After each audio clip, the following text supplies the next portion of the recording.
up, guys? Tambo here with your weekly core report. It's another monster week for RunPureSports members, including another Millie Maker shipper. Let's get to the winners. The World Cup continued to print for our members. Rubio and Jaime have been producing winning content throughout the event, and last week was no different. IPT 007 hit for 6K. K. Reed won 7K. Bobby Hare hit for 10K, while Rubio himself shipped another 16K. We pride ourselves in offering just about every sport for one low price. We'll put our content for all sports up against any competitor when it comes to producing winners. Steve Boynton has been on fire in college basketball, helping our members ship, as well as himself hitting for 2K. Jay Gingery 912 joined him, winning 3K. In the MMA streets, Hoop shipped for 30K using Titletown's playbook. And it's not just on DraftKings where we produce the winners. For prize picks this week, Du Bois hit for $500 and C. McDonald 1016 won $2,500 using our NBA prize picks content. Speaking of NBA, Jesse Samek hit for 6K while Mangone nailed his core and shipped for 8K. This has been a successful NFL season for RunPureSports, making people a ton of money. This week, we produced our second Millie Maker winner of the year. Subscribe to our YouTube channel if you haven't already to access all our free NFL content. Our members' ROI has been off the charts this season. In week 13, You Should Be turned $80 into 8K. Motor City 2 DFW turned $50 into 5K. King of the North hit for 15K, and I finished in 6th place in the King of the Beach contest, winning 40K. But the biggest winner by far was RPS member Alicia Hunt, who turned $240 into over $1 million. So typically what I do is I'll go over, the core plays, look at Big T stuff a lot. And what I did was I took bits and pieces of what I liked, and then I threw in some of the stuff that I like. Congrats again to all our members. If you want to be featured in the core report, drop your winning lineup in the Members Never Win channel in our premium Discord. If you're not a member, join now. You won't find a better value, all sports included, for one low price. While you're watching, hit that like button now. Remember, if you're not winning with us, you're watching us win. Till next time, let's keep running pure.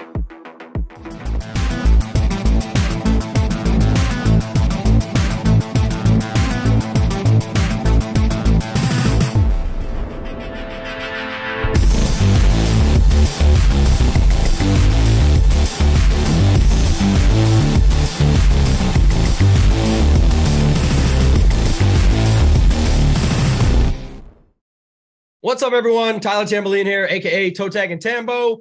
We're back. Another week of the Off the Chalk Show. Excited to be back. Missed last week. Thanks to my guy DC for filling in. Fun show, him and JT Hayes. I know they're still putting more bets on the table these days. We'll get there, but happy to be back with my boys. Happy to be back with all of you. Do me a favor on the way in, smash the like button, hit the subscribe, and turn on the notifications. We've got all the free shows. Of course, after this show, we'll have the Morning Wood coming up next. And then if you're not a member at RunPureSports.com, I don't know what the hell you're waiting for. Now's the time. Get over to RunPureSports.com. Join now. Get in for the Up to Lock show as well. AP, I'm going to start with you. What's going on, man? Early Sunday morning again, but we're back. How's it going?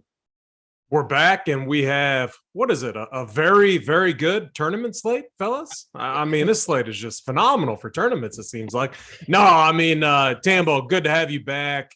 Excited to dial in the winners with you and JT Hayes, as we always do, and then you'll be leaving us again next week, which is okay, because hopefully you walk home next week with a couple bags. So, man, it's going to be a ton of fun for you guys. But we do have to shout out Big T down there. The champ is back to reclaim or claim again the NFL title, world championship. So that's where's that at, Tambo? It's in Florida. Any idea? Yeah, very nice spot down in Florida. Yeah, I saw the hotel views and stuff. It looks pretty solid. So, no, good stuff. Yeah, no, that's going to be awesome. I think that, again, if you guys can, send your support to Big T. He's got 3 entries. The field looks beatable. I think it's going to be a good spot for our guy. Just got to get the job done. But we know what Big T says. Winners win. He's a winner. I expect him to get the job done. He's the guy I put my money behind today for sure. JT Hayes, come back over to you, man. We talked pre-show. Like, this is the last week to get into New Orleans, right down to qualifier number 200. So I know you're hopping in the streets, but I would love to have you join me and others, Big T Locks, many others throughout that are going to be in New Orleans next week. How you doing this fine Sunday morning, my friend? Doing good. Working to get down there, looking at ways I can get different. It seems like there's one game that's just going to be saturated with ownership, and I like the game, but we know that if we just play that game and focus there, that we're not going to win a lot of money. So looking at other spots here, spots that might go off, and it's good to be back. We missed you last week, but it's always good to have DC and hear what he has to say and take the opposite side of some of his picks. And that is the end of the victory lap. I ended it last night or this week. I just happened to put Old Sky Vodka in every spot in his core, and that's it. We're done. We're moving on to the next bet that I can crush him on. Well, hey, what was the bet again? Sky Moore against Drake London. And oh, DC, come on, buddy. it just wasn't close. I mean, it wasn't close right from the get-go. And honestly, it should have been a whole lot more. If Marcus Mariota had any accuracy whatsoever, it would have been an absolute drubbing. But it wasn't close regardless. He put in his core. It says not Sky Moore, not Sky Moore, Sky Moore. Not Sky Moore, not Sky Moore. So we'll see, but I loved it. I love the back and forth. I think it's always good. You've now ended it publicly. I know you guys ended it on the side, but it's been said. So solid battle between the two of you. I think DC will be back next week on the Morning Wood, I believe, filling in for Big T, who will also be down in New Orleans. He's on his little run. I'm on a week in between with San Diego last week. So either way, excited to be back. AP, we're getting those likes up today. What's the like number that we're doing today? 750? I know it's early and people are just starting to roll in, but we're just getting into the mix. So I think we'll aim for 750 likes, all the good mojo for Big T and the crew, everybody that's down. So let's talk about this, AP. Let's dive in. Grand scheme overview. We obviously talked a little bit. JT Hayes hinted at it. We've got a different slate. It's 10 games. We've got the Minnesota-Detroit game, the only total in the 50s or even I think higher than 47. It's way up there versus the rest of the slate. And I talked about this a little bit on some other content this week, AP, but the interesting thing is it's not only is it the highest total, not only is it the dome, like literally every factor, but it's also the most stackable. We've talked about this on other shows here where we're looking for stackability. We're looking like, why do we like Geno? Because Geno, Lockett, Metcalf, Fant, maybe if Fant at all, done. Like that's it. You stack that side up, you can run it back. In this spot, Minnesota and Detroit, both pretty condensed, but there is some stuff that goes with that. We'll talk about it as we go throughout it. But what are your thoughts on the slate, what you're seeing up front for this tournament slate? Like you said, you love it. Yeah, we say that each and every week, or at least I do. But I mean, guys, it's a good tournament slate. We know where ownership is going to be, and rightfully so. I mean, the Coors Field of DFS, it seems like Ford Field, and we know where the target shot. I mean, Amon-Ra St. Brown just does it again. We talked about it last week. You got Jefferson on the other side, and like the Vikings. I mean, they've given up big numbers to opposing receivers. So I changed it up a little bit because I wanted more of a macro view at this. I was looking at a few different, metrics, and I just let's just make this really basic. Looking at just receiver DK points against the Vikings last 4 weeks, 47, 46, 25, 60 given up. So that's just combined looking at all the receivers. So the opportunity is going to be there. And then you nailed it, Tambo. We know where the targets are going to go. They're going to go to Amon-Ra St. Brown. They're going to go to DJ Shark, who has a favorable price tag. And then you can run it back with Jefferson. If you want to go Thielen, if that's your thing, you can, or Hawkinson in the revenge narrative. So everything lines up for this game to nuke and for ownership to be extremely high on it. But we know it's the NFL. We know we see each and every week, each and every game. Variance is extremely high.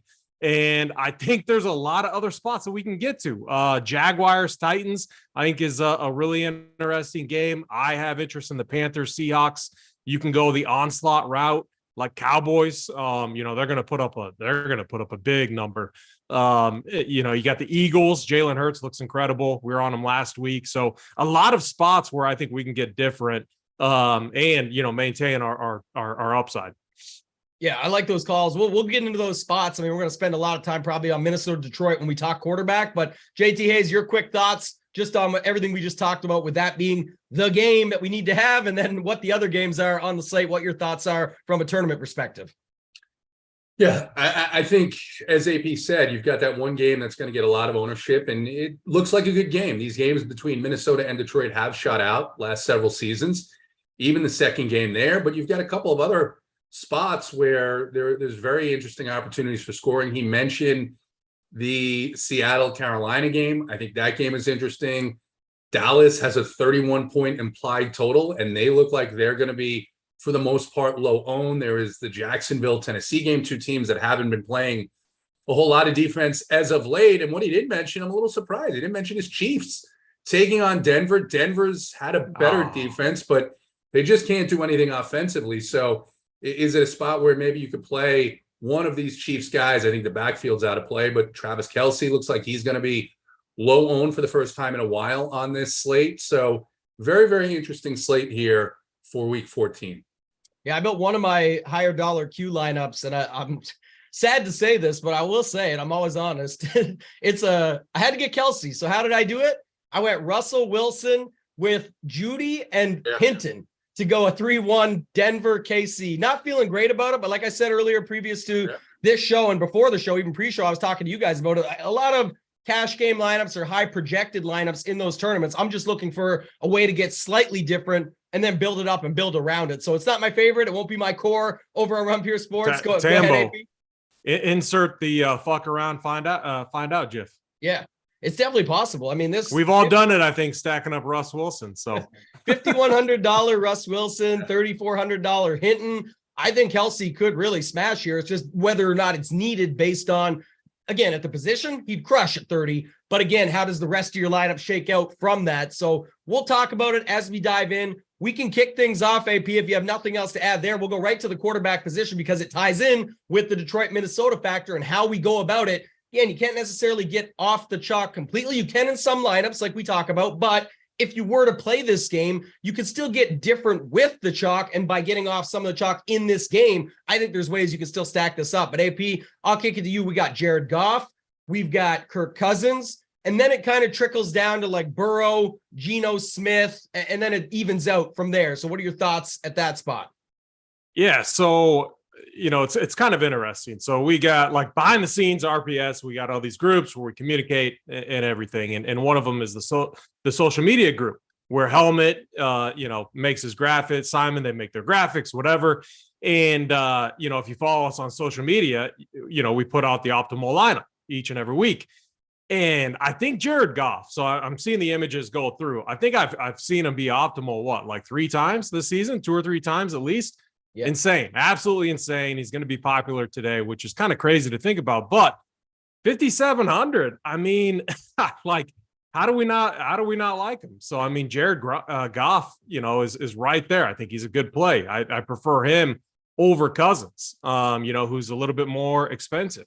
The correlation is perfect because Amon-Ra, 7,800, a fair price tag. Finally, he's priced right. And then DJ Shark is a nice value, and we know the targets are going to go there. So as we talked about, in the preview, Jared Goff to Amon-Ra St. Brown, DJ Shark. I think that's going to be a stack that's viable, but it's going to be very popular. The other things I'm looking at, on this slate, and when you think about quarterbacks in this position, and then you think about the skill, our skill position players, like we got some expensive running backs that we're going to like. We have some expensive wide receivers that we're definitely going to like, especially in this first game. It has me leaning towards trying to find value at the quarterback position. But then at the same time, I go back to like last week, one thing that semi-saved me, actually, I think I ended up like right on the bubble, like I barely min cashed a bunch of builds, and then I bubbled a ton. And the min cashes were all thanks to Jalen Hurts and those stacks. So paying up, Jalen Hurts went nuts, and AJ Brown went nuts. But it didn't matter. It didn't matter because we had value at the position that pretty much matched his price. And so that's kind of what I'm looking at this week. And I'm looking right at Jared Goff. I'm looking right at Geno Smith, actually, a guy I like a ton, just because the running back situation, which we're going to talk about, is not looking too great there. And he looks excellent throwing to DK Metcalf, Tyler Lockett. So I have a ton of interest in Geno Smith. One I'm looking at too. So this Cowboys game, I know they're going to score a ton of points. and it can come in so many different ways. I mean, we could see it be the Tony Pollard and Zeke show. We could see Dallas defense score 2 touchdowns. I think the Browns, that's what they did to them last week. Or maybe it's one of those, Dak Prescott throws for 200 plus and 3 touchdowns in the first half. He only gets 3 quarters. If they blow him out, whatever. But maybe that's all he needs against a team like this. So, I'm looking at Cowboys onslaught stacks with no run backs. You could make the same case like the Bengals against the Browns here, even though that, the Browns have always played them tough. So that's one where I had highlighted, I had on my list, but I'm slowly retreating on that stack just because it's that rivalry situation. It's a tough spot. I think we have better spots. So Tambo, to kind of sum it up, Jared Goff, tons of interest in him, Geno Smith. And then I'm going to find one other quarterback that I like, maybe in that upper tier, like a Jalen Hurts type. Yeah, if you guys are just joining us, shout out to our guy Snyder. He knows fastest 500 likes. We got 15 minutes to get to the fastest 500. I know a lot just joined, so we're up almost 700-800 watching now. You guys did just join. Do us a favor. Click that thumbs up. Take 2 seconds right now to get the job done, and then we move past it, and then you can push the rest of the crowd to do the same thing in the chat later on. But JT Hayes, I'll pop over to you. One interesting thing AP said, I know you're going to start at the top and go down, but you and I were talking pre-show for a second there about the Houston run back, and I don't think you need it, right? I know we've got Chris Moore is 3,400 on the slate. There's no Collins. There's no Cooks. The Dorsett is 3,000. I get it. And if you land there, I wouldn't fault you for it. They're cheap, and it doesn't take much for them to get there. But I will just say, it's also a spot to AP's point where you could just smash them and completely go with it, because that pass rush is something. And it's still, I know it's Davis Mills, slight improvement over Kyle Allen, but I don't know. We'll see how it shakes out. Give me your thoughts on that. Give me your thoughts on these other quarterbacks and maybe ways that we can get different with them. Yeah, Mills, perhaps a slight improvement, but when he doesn't have any of his weapons, no Cooks, no Nico Collins, I'm seeing that, some people may be playing Dameon Pierce, which I think is just almost suicide on this slate. So, yeah, I do think you can go with a Dallas overstack here. It's one of the things I'm looking at in multi-entry is to pair Dak with a couple of his weapons, right? Running back, wide receiver, or the tight end, Schultz. Although they are all priced up. That's the one thing, is that they aren't a smash spot, but they're also one of the more expensive stacks here is Dallas. So that's something that it helps to keep ownership down. But in a spot where we're looking at a potential blowout, it also makes it that much harder for them to get to the ceiling that you may or may not need in tournaments today. And that's the other thing. What kind of ceiling do you actually need in tournaments where there's only one game with a total over 50? There's only one game that's going to get that kind of popularity. And that's why, as we were talking beforehand, it does make it a very interesting slate to just get totally off the board. Just pick a game, not in every lineup, but if you're doing multi-entry, pick 3 or 4 games and just go with that game. You can get pieces. So we're talking about Minnesota, Detroit. There's a couple of cheap wide receivers there that are going to be much lower owned in that game. And when I say much lower, they're going to come around 10% as opposed to the 30% that Amon-Ra St. Brown is going to generate. And I understand the ownership. I understand the play. It's just 30% on this slate. So a couple of other quarterback plays. You can look at the Tennessee and the Jacksonville game. Trevor Lawrence, he left last game, but he came back. So I think he's interesting. I think you could try to play Tannehill, because if the Titans are going to win, it's going to be Derrick Henry, but it might also be a lot of short passes to Derrick Henry. You get a couple of those short passes into the end zone. Maybe Tannehill runs one in, and then he could find himself in the optimal. And then you go to these lower price plays. And the one thing I was doing when I was looking at some of these games, I was writing up a couple of games. One in particular, San Francisco, Tampa Bay, very, very low total. So it's not a game that you would ordinarily go to. But if you look at some of the prices on San Francisco, I mean, Deebo Samuel is 6,100. George Kittle is 4,300. McCaffrey, 8,500. That's still a decrease.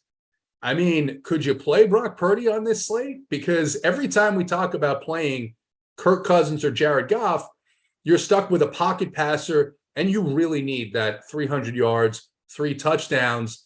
I don't know. I mean, it's an interesting slate to get a little bit different. You were talking a little bit about what's been a tough play this season, right? But Russell Wilson at 5,100 against the Chiefs, not my favorite spot. But again, if that Minnesota-Detroit game just busts slightly, goes under a little bit, let's say it's not a 50, let's say it's a 23-20 game, all of a sudden, all these other games are in play here to bring you home. Yeah, I'm going to, agree on some and on others. Like, I can't get to the Brock Purdy play. I've heard people mention it a few times. I get it. And JT Hayes, look, last time I didn't agree with you was Mike White with his cheap receivers. It pounded. So listen to JT Hayes. Hold on. I don't feel nearly the way that I felt about Mike White. Mike White, I told you, I almost got out my Jets hoodie. I was ready to go. Purdy is, I don't know. But some of these weapons on San Francisco, though, like Debo, it's going to be Debo and McCaffrey in short passes. Debo's just 6,100. Yeah.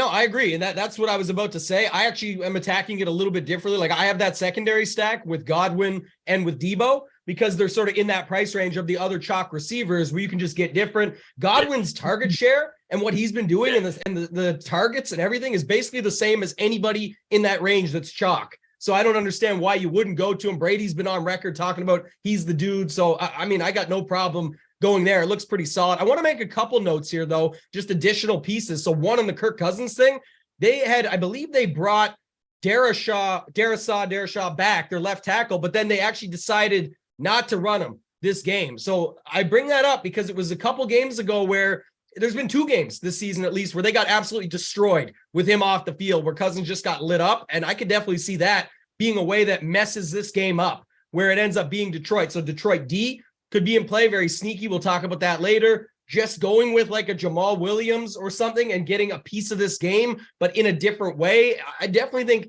that could be something. Then one guy we didn't talk about, obviously has a great first name, and it's the team that I love, as you guys know, big Ravens fan, but Tyler Huntley. $5,500 Lamar Light, baby. I don't know why you wouldn't play this guy. It's very easy. You play him, you play Andrews. If you want to run it back, you can. If not, don't. But once you go there, you're done. Like, he's 4 or 5%. Andrews is like 4 or 5%. And then it's it, that you can fill in whatever else you want. And this is a prime example. It actually worked last year when they played the Packers. It was a slate winning situation where that was the setup. But what I would say is that's when people go, oh, the chalk smashed again and a chalk lineup crushed because all the pieces around it, let's say they're chalk and they hit. But then you say, but did you put the chalk with Tyler Huntley and with Mark Andrews? You did not. So they just played the projections, but they went off the board somewhere else. So I'll definitely have that lineup. I think in especially higher dollar, smaller field where you might not need the full ceiling out of it, that is a spot where you could just get a really nice number from both of those guys and then fill in the pieces around. Also, Pittsburgh D is the absolute chalk with the Cowboys this week. What better way to smash that chalk up, which never works, than to use those Baltimore guys? So AP, I'll flip it back over to you. You'd mentioned some other spots that you like. That was one I had to bring up. You talked a little bit about Jacksonville. JT Hayes brought up Tannehill. You and I talked Trevor Lawrence a bit. Anybody else you want to talk about here at the quarterback position? Yeah, I mean, going back to it, if we are spinning it up, just looking at Jalen Hurts, like the Giants are not good, man. Be there if you're watching, apologies, but your team is not good. They give up so many rushing touchdowns at the goal line. It could be like one of those, like I think Jamal Williams had 3 or something against them. And how many times do we see Jalen Hurts run it in? So it just could be one of those spots where it's like you want to go Jalen Hurts plus maybe one. Or Jalen Hurts naked and then get these other spots and try to capture all of that upside at the quarterback position and then get different. The more I think about it, and the more I see ownership just spreading out at the quarterback position this week. And I don't know, man, I think I might just find my 3 spots and get very overweight. Geno Smith seems almost like a lock to get at least 2 touchdowns and probably 250 plus. I mean, he has 4 or 5 straight games of 20 plus DK points. I don't know. I mean, you can stack it up really easy. I might lock those in. Jared Goff, kind of the same thing. He's been very good. So I might end up just getting overweight on those spots, and I might just not get cute at the quarterback spot. All right. So Mahomes, diving into the stats, I'm definitely not on Mahomes. He's 9-0 against Denver, which is really impressive. But 4 of those games, so almost half, he has failed to even hit 15 DK points against them. Only one performance where you're shipping tournaments 30 plus. So I just got to look at what the Broncos defense is doing. I mean, they are incredible right now. I think it's going to be a tough, brutal game, one that I'm not going to be too high on it for fantasy purposes. So Tambo, I'm going to keep it simple. Diving into the stats. If you said it at the end there. I'm glad you got to it. Dive into the DFS stats. Never Mahomes, ever. You just don't need it. He throws the ball around to a million guys. He's literally arguably the best quarterback in the NFL.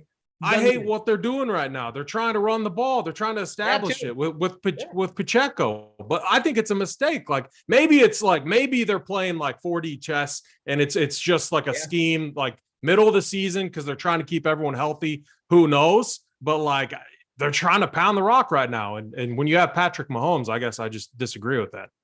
Well, yeah, I agree. I agree with what you're saying you disagree with of what they're doing. Again, Andy Reid, very successful. Your team, you know what they're about. They're Super Bowl winning. Like there's reasons they're doing their stuff. But again, we play DFS, and I know you know this, and I'm just make sure everyone else does. When you look at a quarterback like Mahomes, a guy that you could play 150 lineups of, lock button him, and maybe still not get there if he gets 30 points, because you still have to have everything else that falls in right. And remember, if you got 20% of every receiver, they don't all come through. So 20% goes down, 20% chunks at a time. And now you're left with your final 20% chunk of 30 lineups out of 176,000 in the millie, where you better hope it's the right combo on top of everything else that goes with it. And then a few of those running backs fail. You get the point. All I'm saying is that's why it's never Mahomes for me, because it just doesn't work. It's hard to get right. Arguably the best quarterback in the NFL. Okay, I got you. I thought you were trying to argue for him.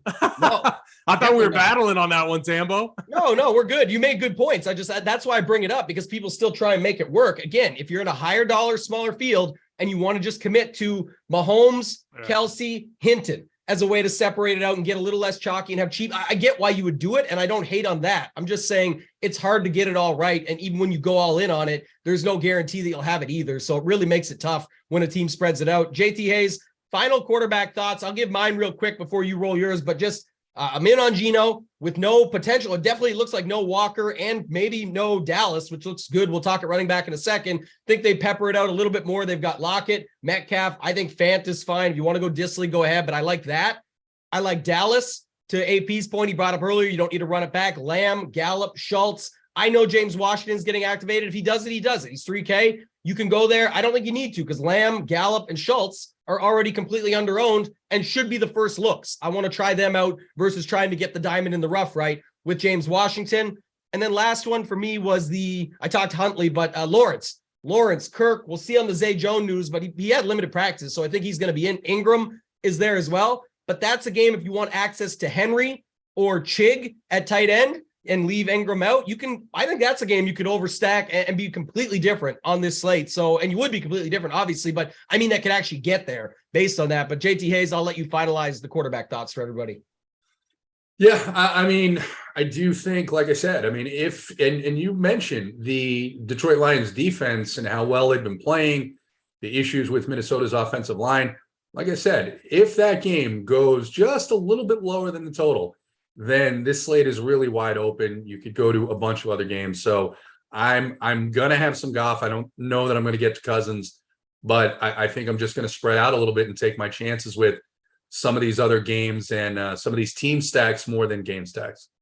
Yeah, we've got 2 minutes left, guys, to hit the fastest 500 likes, about 150 away. So if you all just take 30 seconds right now to actually figure it out, stare at the screen for a second. If you got a mouse, you just scroll it down to the bottom right corner, you click it. If you got a phone, you just scroll up a little to see the thumb, you tap it. It literally takes 2 seconds. It's free, right? If you can't hit the like, take a hike. You know what I say on this show. We'll get through it, though. Last two thoughts for me before AP, I come to you on running back stuff. Burrow.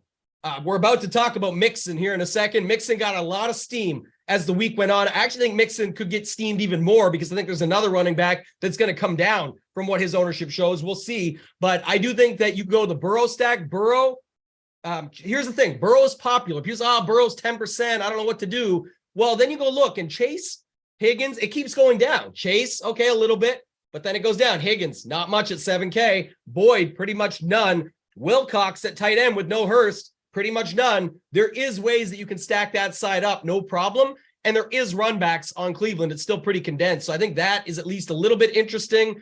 And then the last thing I was going to say was just on the Goff situation there. I know he's not for everybody at the ownership, but again, Amon-Ra will be popular. We'll get there too, talk some other stuff. But if you just wanted to go Goff with Chark and Jefferson and then not overstack it like most are because of the total, I don't hate that, because if the overstack busts, you're in a better spot. You've got other position places filled out differently. Now, the challenge to it and the downside is you are very, very dead if the overstack goes off, because you only have two pieces outside of Goff, one on either side, and others have 4 to 6 pieces in that game. So you got guys like our guy Hoop in the Millie Maker back in the what was that one? Seattle, Detroit, when he's got 7 pieces from that game. Your 2 1s or 3 1s are dead when somebody's rolling with 7 pieces in a game with 80 plus points or 70 plus points, whatever it was. So that was my final thoughts. AP, I'll come to you on running back. Derrick Henry, you got Mixon, you've got Dalvin Cook, Swift within that game that we just talked about. And then, of course, you've got the Dallas guys in both Pollard and Zeke. So what are your first thoughts here at the running back position? Yeah, I mean, Tamba, you missed last week. I went on a rant about Derrick Henry and what he does in December. I was a week early. I was definitely a week early on that. And it was hurtful because I ended up just getting very high on Jalen Hurts stacks, but I locked Henry into all of them. And he had his worst performance in like 4 years, I think, like four DK points, something like that. Their offense was terrible. Like when Traylon Burks went out, God, I couldn't do anything at all. It was just very, very painful to watch, but it's a good spot. Derrick Henry at home, they're favored by a little over a field goal. Man, I'm like, if I don't go back to him, he's going to absolutely punish me. I know he's going to be chalk. He was very low last week. Man, I think he's just a smash spot play, and you got a really good run back in Christian Kirk, who I think goes a little bit overlooked too. Titans have pass funnel. We'll talk about that when we talk about receiver, but Derrick Henry just seems like one of the best plays. You could also make the case, like, spin it up. Christian McCaffrey too. It just seems like the game plan has to go through him with Brock Purdy under center. 8,500 is a very fair price tag. So one thing I'm doing is I'm definitely limiting it to 2. Like I'm done with the 3 running back builds. It just receiver is such a priority. The ceiling upside at the receiver position is just so much higher in tournaments. That's what we need. So 4 receivers, 2 running backs is how I'm doing it. But it's going to be tough kind of dialing down. Like, I don't think I can justify 2 expensive running backs. So like I just talked about McCaffrey. I just talked about Henry. It's one or the other. I like Henry right now because we know what he can do in December, just, breaking off those long runs, man. And he can absolutely bury you. And then, McCaffrey, the volume is there too, but one or the other. And then I do think there's a lot of really strong plays. Tony Pollard in the Cowboys game. Obviously it's him or Zeke. Both of them could kind of get there, but I'm leaning Pollard. DeAndre Swift, 5,800, I think is going to make for a very strong play. Looked good last week. Again, the vulture, though, Jamal Williams, we've seen him vulture him at the goal line often, many different times this season. But 5,800, very fair price tag in a good game environment. James Cook, I really want, like, when we're talking value, it might be a little reach, it might be a little thin, but James Cook, 4,600. The Bills have a 27 implied team total. I do think that last time these 2 teams played, I was on the Jets upset. Not going to be the case. I do think the Bills win big here at home. Like I'm not even touching it because the double-digit spread, 10 points is a big number. But just thinking about how they get it done, how they get those points, very, very difficult to do it through the air here against the Jets. I think it has to come from the running game. Maybe Allen, rushes one in. Maybe James Cook rushes one in. And so maybe it's one of those games where he only gets you 70 yards, but maybe that comes with a couple catches out of the backfield plus a touchdown to get you 18 to 20. I think we would all lock that in if we could, from a $4,600 running back. So James Cook, I think, is a little bit interesting in tournaments. But really, my plan right now, Tambo, is maybe a Henry, one expensive guy, McCaffrey or Henry, and then Pollard or a Swift, or maybe a punt value in James Cook is how I'm looking at it. I like the Cook call that you brought up for sure, too. The other's solid. For me, before I come to you, JT Hayes, just real quick look, guys, 70 likes away, 4 minutes past. So now we have 11 minutes to get to the fastest 750 ever, which would be a big deal. We'll see. We got 1,100 watching. It's definitely possible if you just stop for 2 seconds, hit it. We're going to keep getting through these positions. But before I come to you, JT Hayes, just a couple quick notes. Derrick Henry, I like that he could push the pace. It's obviously Dehember, like you talked about. It's the time that he goes off. If you've got Lawrence and Kirk with Henry, let him push the pace, have that pass game pick up. It's a way to be different with him as the chalk. But I noted him quickly because I'm almost positive. So we know for a fact that Walker was unlikely. There was 2 separate reports on DJ Dallas, but it sounds like he's going to be out. So that's going to pump Travis Homer up at 5,000, or people want to play Tony Jones. We'll see. All I'm saying about that is Mixon, who is right there at similar ownership as Henry right now for $1,000 less. I think that makes it so that him, Homer, and then you've got Pollard or Zeke. You've got Deontay Foreman. People like there's spots here people are going. So I actually think Henry's ownership will come down just a little bit based on those guys popping up. We'll see how it actually shakes out. It's not a game changer, but just a note. So I like putting Henry in with like a Jacksonville game stack more so, or at least a secondary piece in Jacksonville to push it. Mixon, I brought up earlier. I liked him more at the start of the week. I still like him. Great play, especially smaller fields where you don't need the full ceiling. Maybe he's going to get the work. I expect him to at least. But you look at it from now that it's left the passing game with Burrow, Chase, Higgins. It's left them a little bit lonely at the ownership position. So ownership projections, I should say. So just noting that quickly. And then Swift, I only like in-game stacks. I don't really want him. I mean, you can put him in a secondary stack too, but if he goes off, I think it's part of that back and forth. And then lastly, JTAs for me, just doing the top part quickly, Zeke over Pollard for me, $600. I think I can't remember who said it, but it is a good point. Like you look at this spot, we saw it on Thanksgiving as well when Zeke just eats. It's any time they can showcase him of why they want to validate why he's still their number one. They choose to do it. And I love Pollard. He's incredible. He's definitely the better back. My opinion, same thing. He might get more work late. I see it all. But at $600 up front, I feel like the floor on Zeke is 80 yards, couple of catches, and a touchdown. At 6,100, I think that's going to be very fair. And he can do a lot more than that too. So go ahead, JT Hayes. Talk us through the chalk and then some of the other guys you like at this position. Yeah, as you were talking about Mixon, it just highlights my concern for him, which is his really big games have come when one of these big receivers is injured.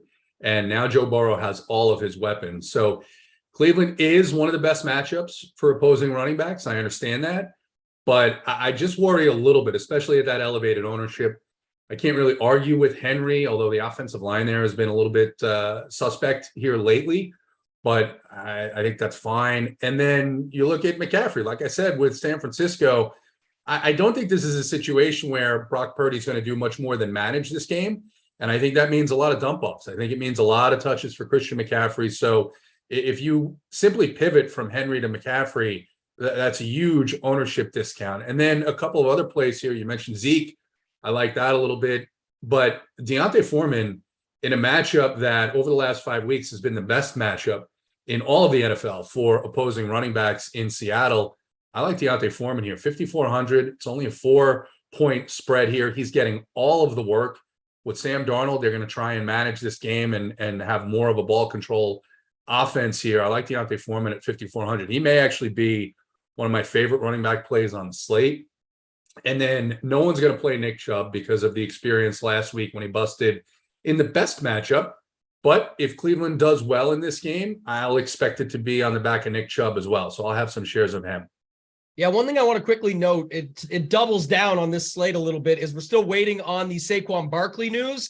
I personally have no interest in Saquon Barkley, but I tell you, I definitely don't have interest in is his backup, Matt Breida, if it becomes a thing. So let me explain one thing very quickly to you as well. I noticed this morning. I always love to bring these little tidbits to the table.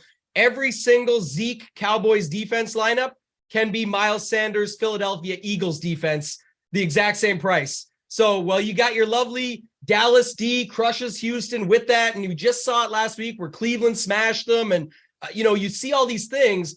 It's separated where Dallas D is very chalk.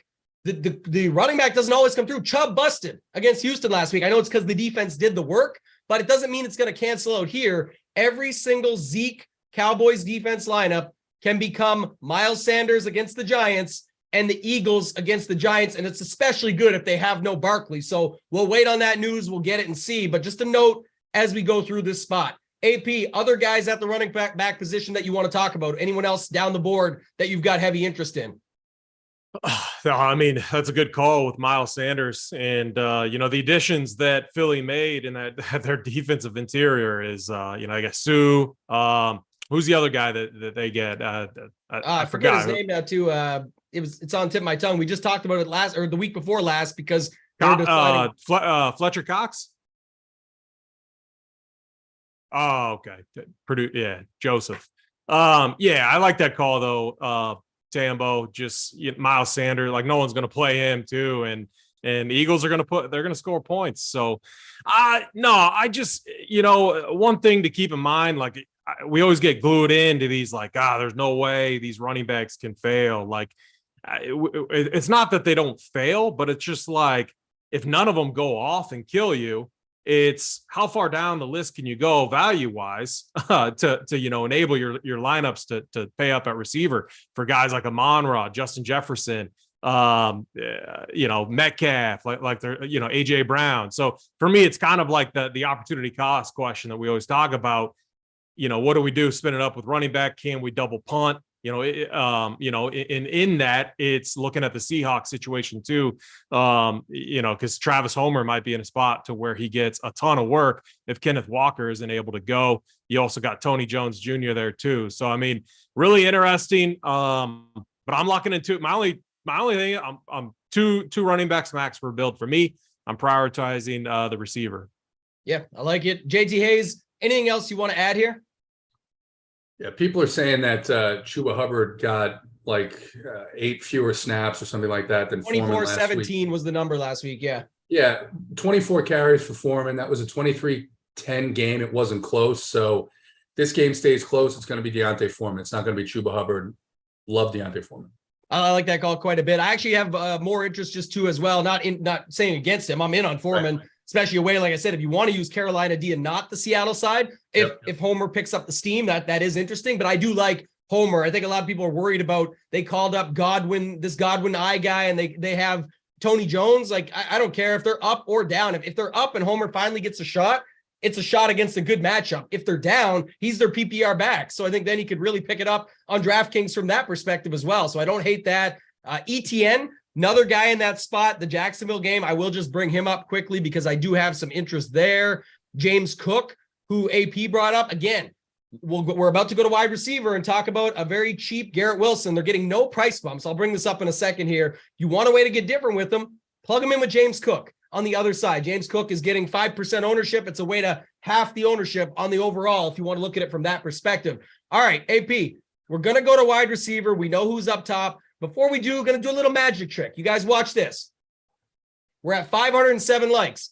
Hit the like button right now. I know some of you are just joining us. We have to get to 750 to get to the plays of the day. So we're going to take 5 seconds. I'm going to count it down. The magic trick is this. I bet you we get 50 or more likes in 5 seconds after you guys catch up. 5, 4, 3, 2, hit the like. Boom. We're going to get it. Watch this. 507. We'll see when it catches up here in a minute. AP, going to you. Amon-Ra St. Brown, Garrett Wilson, Jefferson, all the rest. But what I will say is this. This is funny because people say, oh, the chalk keeps smashing. The price isn't changing on the guys that have literally like Amon-Ra is basically Cooper Kupp type workload since week 12 of last year, and they will not put the guy over $8,000. That's why he keeps smashing. So it's just a note. If you look at it from that perspective, Garrett Wilson absolutely going off. The numbers show he's been incredible every game that Zach Wilson hasn't started. They move him up $600. He doesn't need 35 points every week when he's only 5,900. So, and just like that, the magic came through. We got 75 likes. We're almost to 600. So we appreciate you guys. Let's keep going for that 750. AP, I'll kick it to you with the thoughts we just had. What are we doing with these chalk guys? How are we doing this? What's the plan? Yeah, I mean, Amon-Ra, I'm glad you made that comparison. I was thinking the same thing, like Cooper Kupp, like performance. I just didn't know if I'd get roasted in chat by comparing him to Cooper Kupp. But numbers show it. I think the numbers do show it. They really do. Back to the high level macro. Let's look at the big picture, stats wise.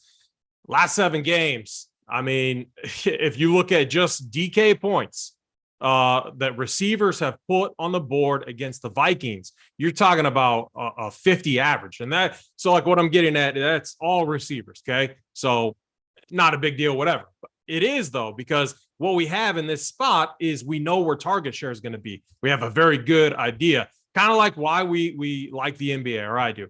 5 guys, we know what we have a general idea what the rotations are. We have a general idea of what their production is, and it creates a good projection system that we can be, that we can forecast pretty well. I see that in this spot right here, because we know Amon-Ra is going to get the targets. We know DJ Chark's going to get the targets, and we know that there's a lot of fantasy points to be had there. So Amon-Ra St. Brown, man, he's just continues to be such a good play.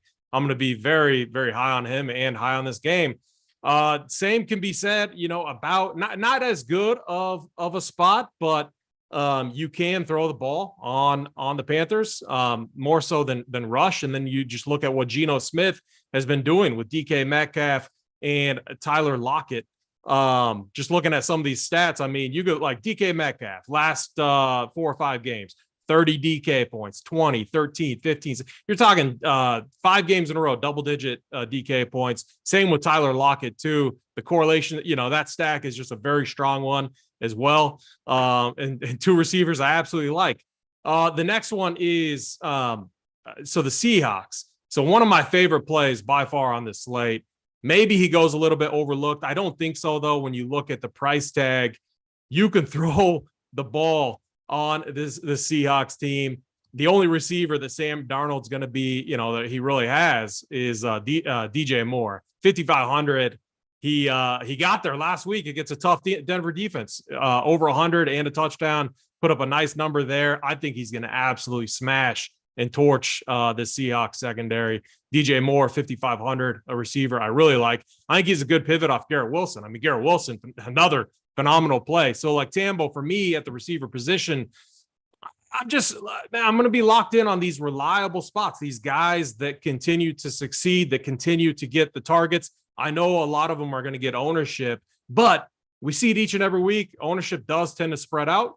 So I don't mind just like kind of not locking these guys in, but getting very, very overweight. I'm talking like if I'm looking at Amon-Ra and I'm messing around with my settings, I'm talking like maybe we consider going like 55 to 65 or 65 to 75. 75 tends to be like my cap. And we all know, like I get pretty aggressive with my rules and everything. I like to get very overweight on my receivers. I can make the same case for DJ Moore too. I just see, man, his floor and ceiling combination is just so high in this spot, in my opinion, given the game script that I see panning out. So I'm going to be very high Amon-Ra. I'm going to be very high DJ Chark, DJ Moore. And then, the other higher tier receiver I really like too is Justin Jefferson, which kind of leaves me, it's like, man, what are we doing with AJ Brown? What are we doing with Devontae Smith? And then it's, I'm looking at Christian Kirk too. It's like, how do these guys fit into the equation? Because we can't play them all. We got to fade some of them. Stephon Diggs, Gabe Davis, didn't talk about them. Tougher matchup. That's why I was talking about James Cook. When we're talking about running backs in my script that I see panning out, tough spot for receivers there. That's why I'm looking at Cook and I'm looking at these other receivers in Amon-Ra, DK Metcalf, DJ Moore. Yeah, again, those plays are ones that stand out to me too. Like you said, just based on volume, everything does look good. The chalk looks pretty solid at wide receiver based on, again, it can bust this week. It just hit last week. Amon-Ra and Garrett Wilson, it can go down this week. But one of the best ways to get different and just to go off of it is some of the stuff we talked about already. If you're running a Geno Smith stack this week, not only are you $100 more than Kirk Cousins at the quarterback, so there you go, there's leverage. Even though Geno's getting some ownership, you now have none of these receivers because you're very likely to go Lockett, Metcalf, and then one of, let's say, a DJ Moore, or even I like a Terrace Marshall Jr. You've just now filled your wide receiver slots with nobody in the top 4 or 5 of ownership. DJ Moore would fall into it, but again, he's not really even 20% yet from what I'm seeing. So if he's your only guy that's somewhat near 20%, but then Lockett, Metcalf, Geno are all leverage spots and you're different elsewhere, I just don't see it being a problem. So that's how I like to do it. And then I talked about it earlier. What if you go Dak,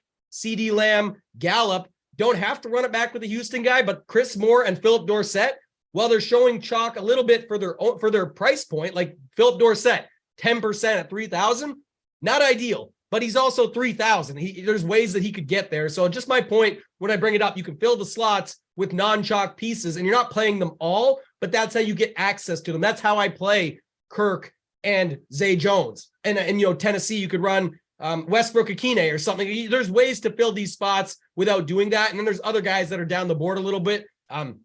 Judy, Hinton, and then MVS, another way to do it, or Kelsey, and then you can fit a cheap guy in. But JT Hayes, I'll go to you, man. What are your thoughts here at the wide receiver position? Yeah, so the Detroit-Minnesota spot is, from a game watching perspective, I'm interested to see what happens here, because last time, if you remember, Detroit and Minnesota played. Jefferson, his catches, he only had 14 yards receiving in that game. I think it was right around 14, and they bracketed him. He was constantly covered. That left everybody else open, and Kirk Cousins did absolutely nothing with it. So that's a concern. If they do the same type of coverage this time, can he get the ball to Thielen and Hawkinson? Thielen is just 4,900 here. So in that total, he's going to be lower owned than Jefferson. He's going to be much lower owned than Amon-Ra St. Brown. So I like him a little bit in that matchup. And then we'll get off the board here. I do agree with AP on the DJ Moore call. This may be a wild take. I wouldn't be surprised if there's an upset here in this game. And I'm slightly interested in this Carolina defense. They've been really, really good. And it's, like I said, it's a bit wild, but the prices are up here on the Seattle side. So I like DJ Moore a little bit. You compare the Carolina defense with my guy, Deontay Foreman. And then looking at some of these other plays, I think, Tyler Boyd at 5K, it's not the safest play in the world, but $5,000 for a receiver in that Cincinnati offense, interesting to me a little bit. And then another guy that I'll come back to, again, it's just price. It's just what I think is going to happen in this San Francisco-Tampa Bay game. I think there's going to be a lot of short passes, and Deebo Samuel at 6,100. That's the cheapest price point we've seen him on DraftKings in at least 3 seasons. And I get it's a product of the fact that there are a lot of weapons in that offense. I get it's a product of the fact that this is a rush first offense, but I think with the change in quarterback, Deebo could have a bigger role in this offense today. Yeah, definitely like that call. Like I said, the price is just so cheap.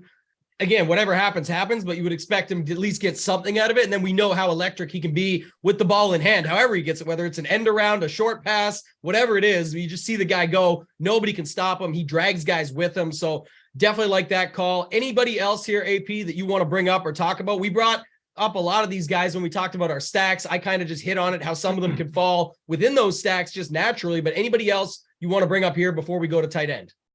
Yeah, if we need some more random stacks, I'm your guy. Or random stats, I'm your guy, not stacks. I'm always down for the random stacks too, Tambo. But no, so the cheat. Look, going back to the Chiefs, if you take away I think it was the Malik Willis game, at Tennessee. If you take away that game, KC all season long has allowed double-digit receptions in like every single game. And so if you think about, back to let Russ cook. I'm not on Russ, but I do think Jerry Jeudy is interesting. I think Hinton as a value play is interesting. And then Dulich, obviously, tight end that we'll get to, is interesting as standalone pieces because the game script is going to be favorable for those receivers. So you're banking on volume, receptions, PPR formats. Maybe they get lucky and get in the box. That's kind of an outside the box play there. I do like JTAs. I like your call. And, with how the Lions, like to defend, Justin Jefferson leaves things open. Like KJ Osborne, I think is really interesting as a pure value play in tournaments too. So I like that call, JT Hayes. I'm glad you brought that up too, because if you want a couple ways to get different, and the chat wanted to talk about it. So as we were 100 likes away from the plays of the day, 2 positions to go. Let's keep hitting that like button. Almost 1,400 watching now. I'll bring up 2 quick points before JT Hayes. I'm going to come to you first at tight end. Is Osborne, we haven't seen him do anything, of course, until he does. And that's sort of what you're looking for. If people are in that game, you want a way to get different within it. I got no problem taking a shot there. And then the chat asked about Jamison Williams.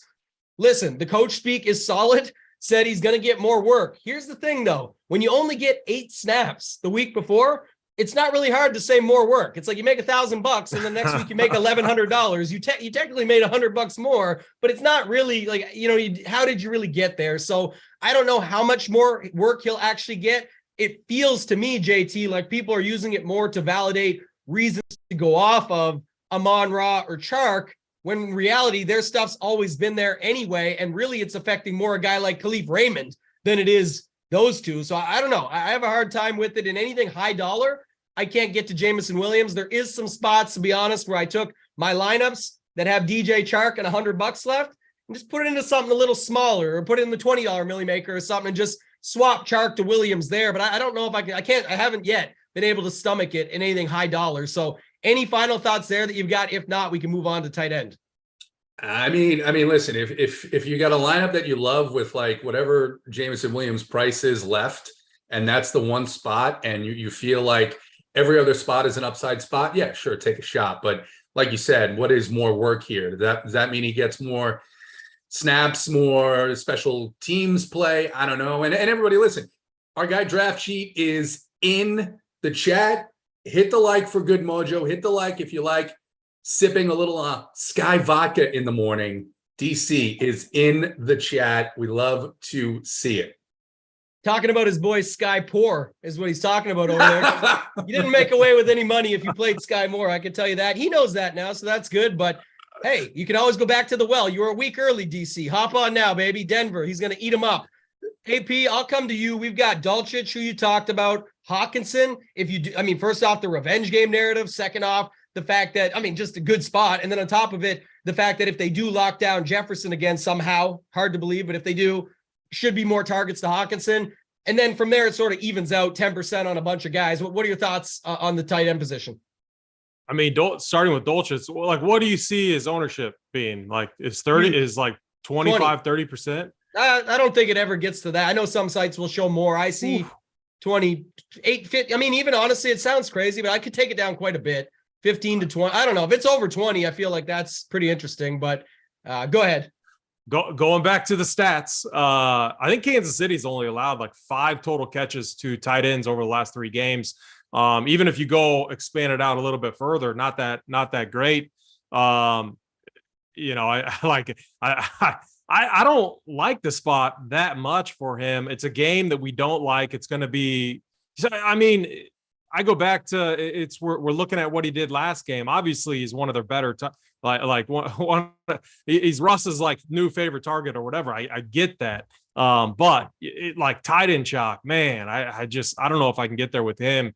TJ Hawkinson, I do think is really interesting. I hate this 5,100 like this price zone for unless it's like we're talking about spend ups like Kelsey and everything, but. I do think that you can make a strong case here and then add in the little hashtag, revenge narrative too. It could be a day where we like TJ Hawkinson. The other popular guy is Chig. I'm not going to try to pronounce his name. I think JT Hayes is very familiar with his parents. I think you guys are very good friends. So I'll let you explain how. No, you said it perfectly. Name. That's what everybody calls him. Chig. Okay. Chigozime. We kept calling him Okongwu. Just stop at Chig. You had it right. Just Chig. That's it. Just move on. I got bullied last week into playing my boy Jack Stoll. And so I played him and I watched that game very closely. And JT Hayes is laughing. You don't know what to do without Kyle Pitts. I know. It's crazy. No Kyle Pitts. We go Jack Stoll. Who do I play? No Kyle Pitts. We go Jack Stoll. He was he was inside the top 10 for highest scoring tight ends, I believe. Something, which isn't saying much. I think he scored. The highest scoring tight end was like 9 points, though. Exactly. So it's not really saying too much. But he ran 30 routes, and so he was right up there with your AJ Brown, Devontae Smith. I think they each ran 38, and he actually had 4 targets. I think they said he was three receptions, 3 targets.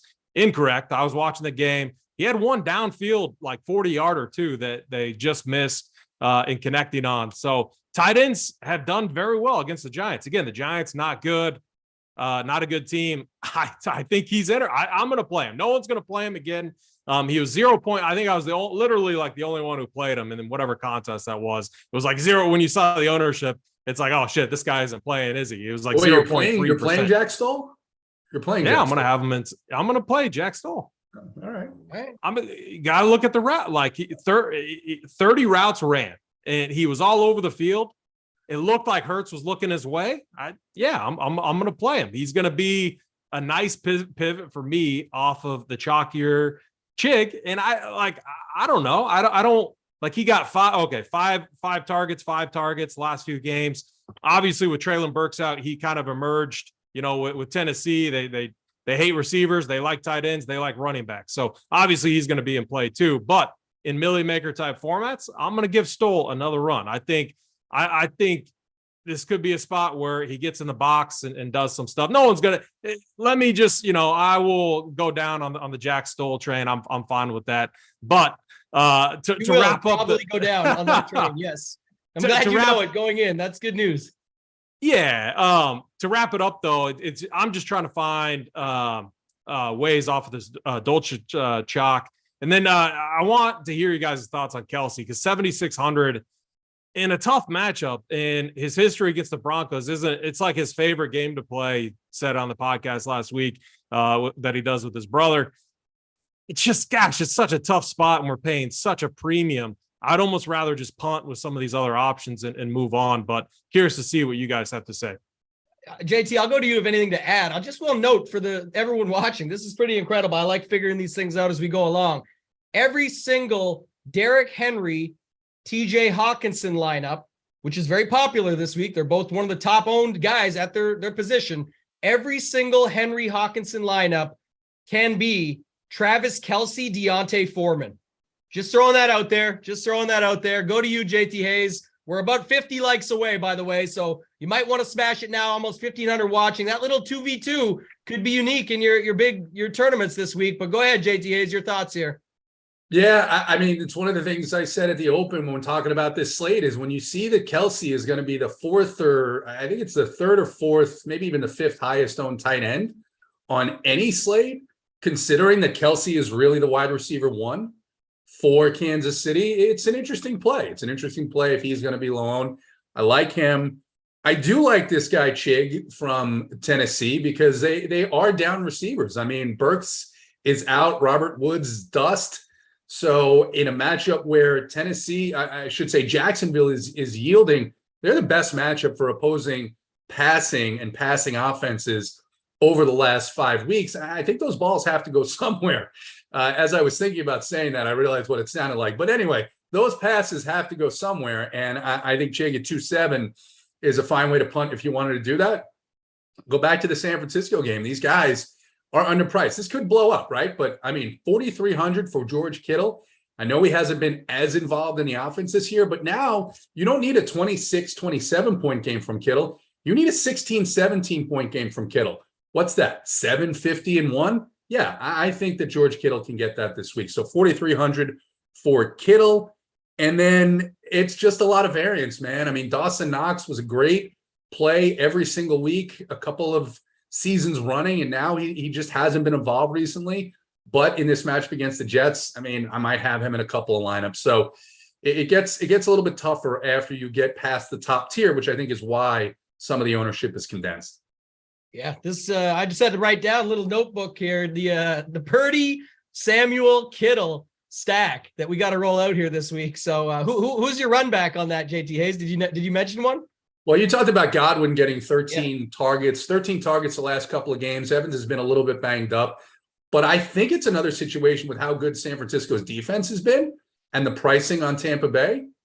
Maybe you don't need to run it back, or maybe you go Evans instead of Godwin at a lower price point just because, he hasn't done much. I don't know. But and again, I'm not as confident as I was with Mike White. That was a strong lead. Here, I just look at the prices on San Francisco for the talent of their offensive line, for the talent overall.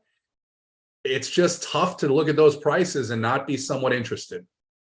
Yeah, I don't hate it. I'm with you. So I wrote that one down. I'm with you guys on most of the stuff. Dalton Schultz, the guy I'll add, because we talked about with these Dallas running backs picking up steam in a best matchup. We know it, but if you're going to run Dak stacks, I think Schultz definitely you want him to be a part of it. It's a guy they use quite a bit. Freiermuth goes from getting all the love to getting almost no love. That stands out. And then Jordan Akins was the other guy I wanted to bring up. Same price as Jack Stoll.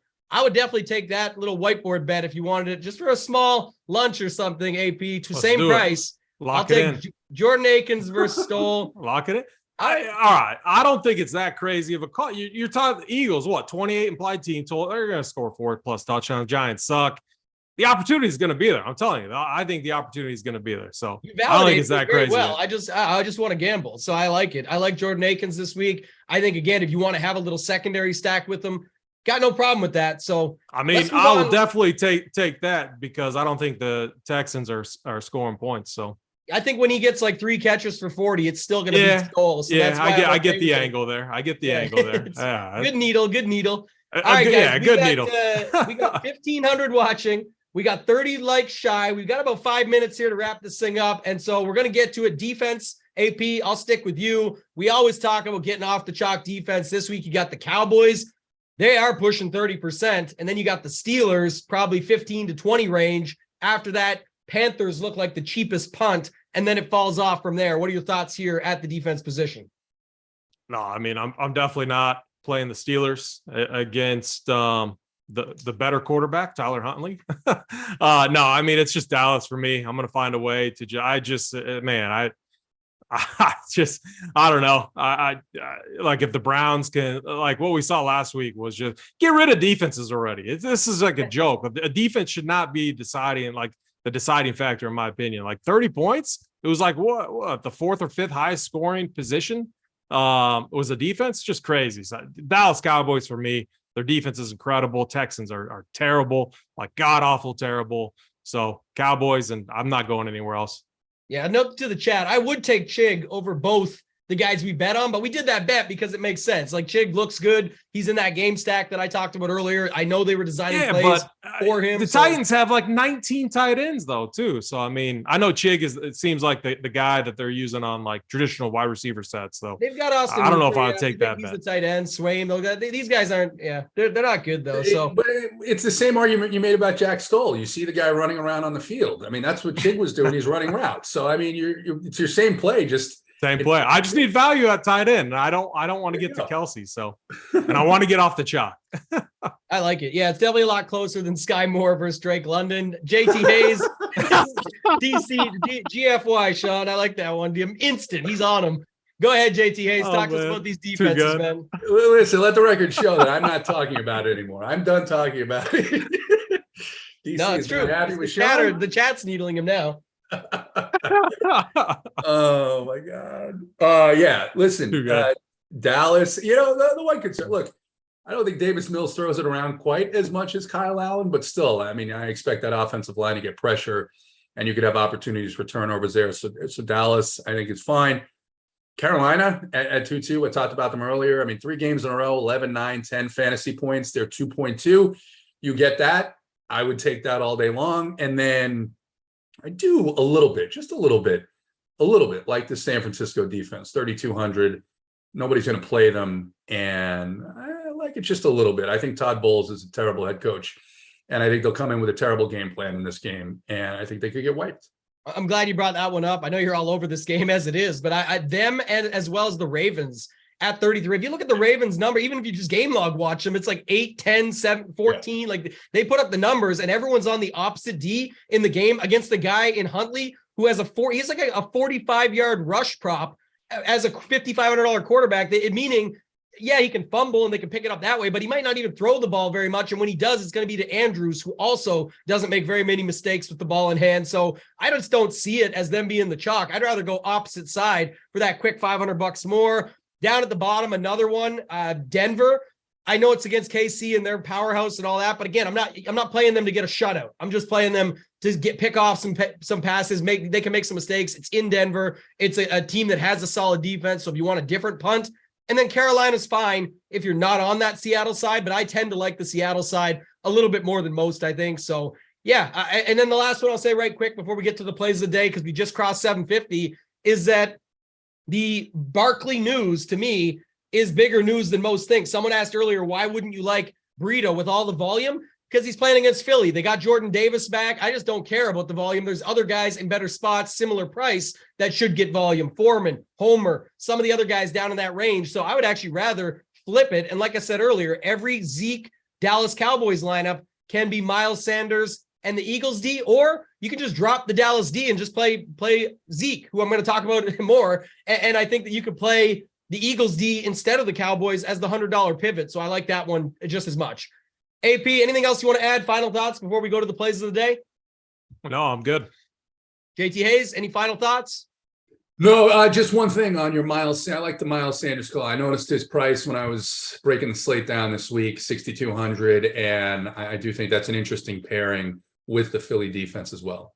And you're allowed to play him with Zeke. I'll note that before we go to the plays. Everyone thinks you have to pivot. It's the pivot because I talked about that. You're allowed to play both of them together. So if you think they both can get there, that's a way to get unique when many are living in the 5Ks or the 6 to 7Ks with the Mixons up to Henry. You could just play two guys in the low 6Ks and get different that way. AP, that's going to do it, man. We got over the likes. I'm going to come to you. What is your play of the day to round this thing out? Yeah, my play of the day, DJ Moore. I think he gets 150 and 2 touchdowns. I like it. JT Hayes, play of the day. What do you got? Yeah. So first of all, on the Carolina defense, I do think you can play them, even if you think Seattle's going to score a little bit at that price point, 2,200. They get a pick, they get a scoop and score, something like that. But it's Deontay Foreman. I think he's the best point per dollar running back play on the slate, in my opinion. 5,400. He's the play of the day.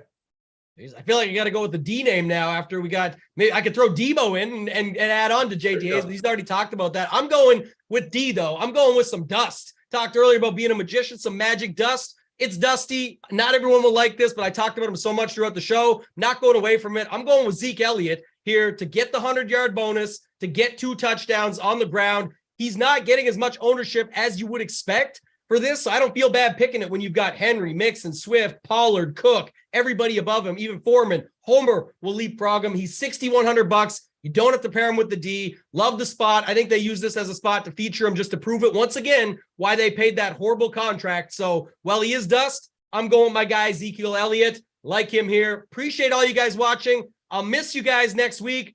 Help me out. Give me the support. Let's take that FFWC down. Let's have a big week this week first, though. That's going to do it for this week. For AP, for JT Hayes, for Simon Behind the Scenes, I'm Toe Tag and Tambo. Simon, get us out of here, man. What's up, guys? Tambo here with your weekly core report. It's another monster week for RunPureSports members, including another Millie Maker shipper. Let's get to the winners.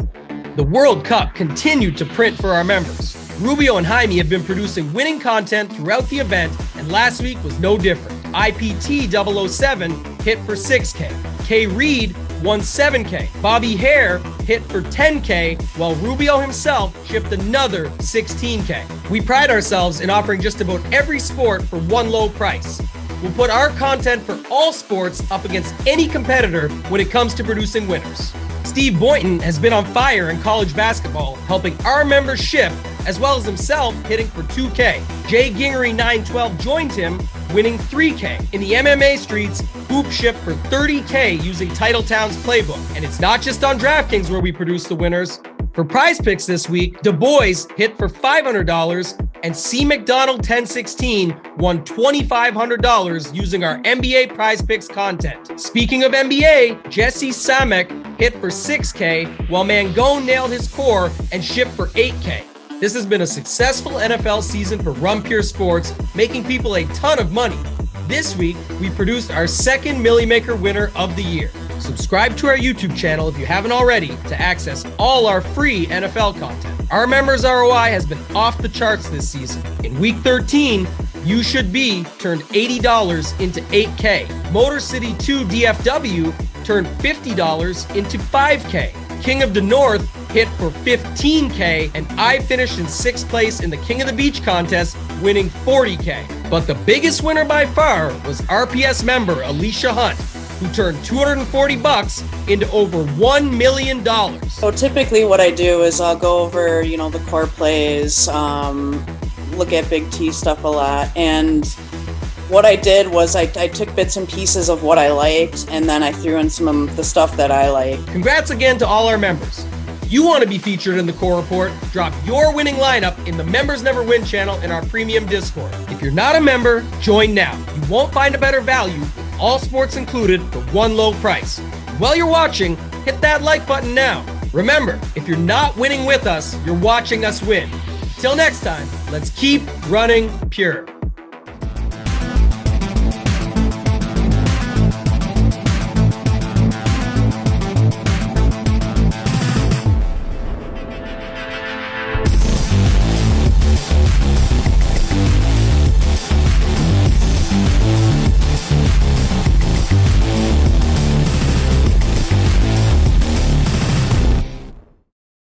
Hello, everybody. What is going on? Happy Sunday, and welcome to the Morning Wood over here on RunPureSports. I'm Eric Crain.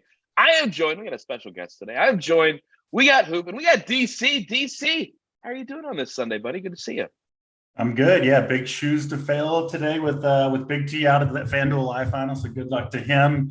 But I've been warming up on the sideline. Right, it's a next man up league in the NFL. I've been watching the show.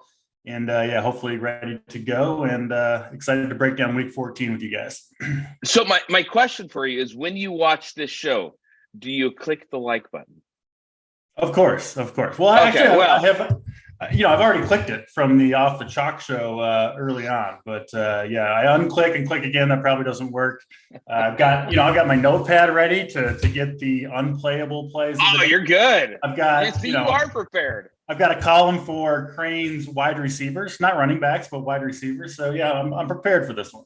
Yeah, the notebook's very important on the show. Crain drops those little pieces of information. You got to be ready to jot them down. Exactly.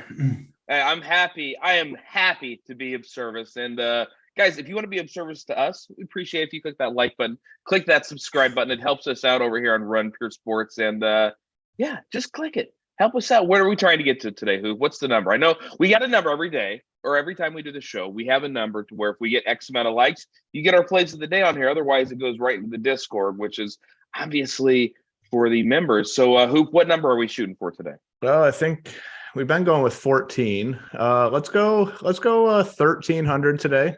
Big T doubted the 14 last week. I think we got there, right? Or actually, I think we fell a little short. Let's do we got there as soon as we got off air. Yeah. Let's go 13. We'll go 1,300. I think we can get there. And I mean, you definitely want to play today because it's Mom's basement play of the day. I mean, that's a key. I appreciate you lowering the number that I'm in here for Big T. You gotta give it a little bit to people. I like it.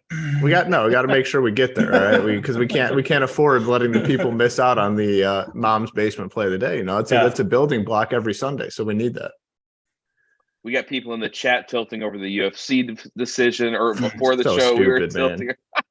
Yeah, I mean, that's a joke. Honestly, a fucking joke. I turned it off after the Patty decision. That was there's nothing even up for discussion. I mean, Gordon dominated the first round, dominated the third round. That's a win.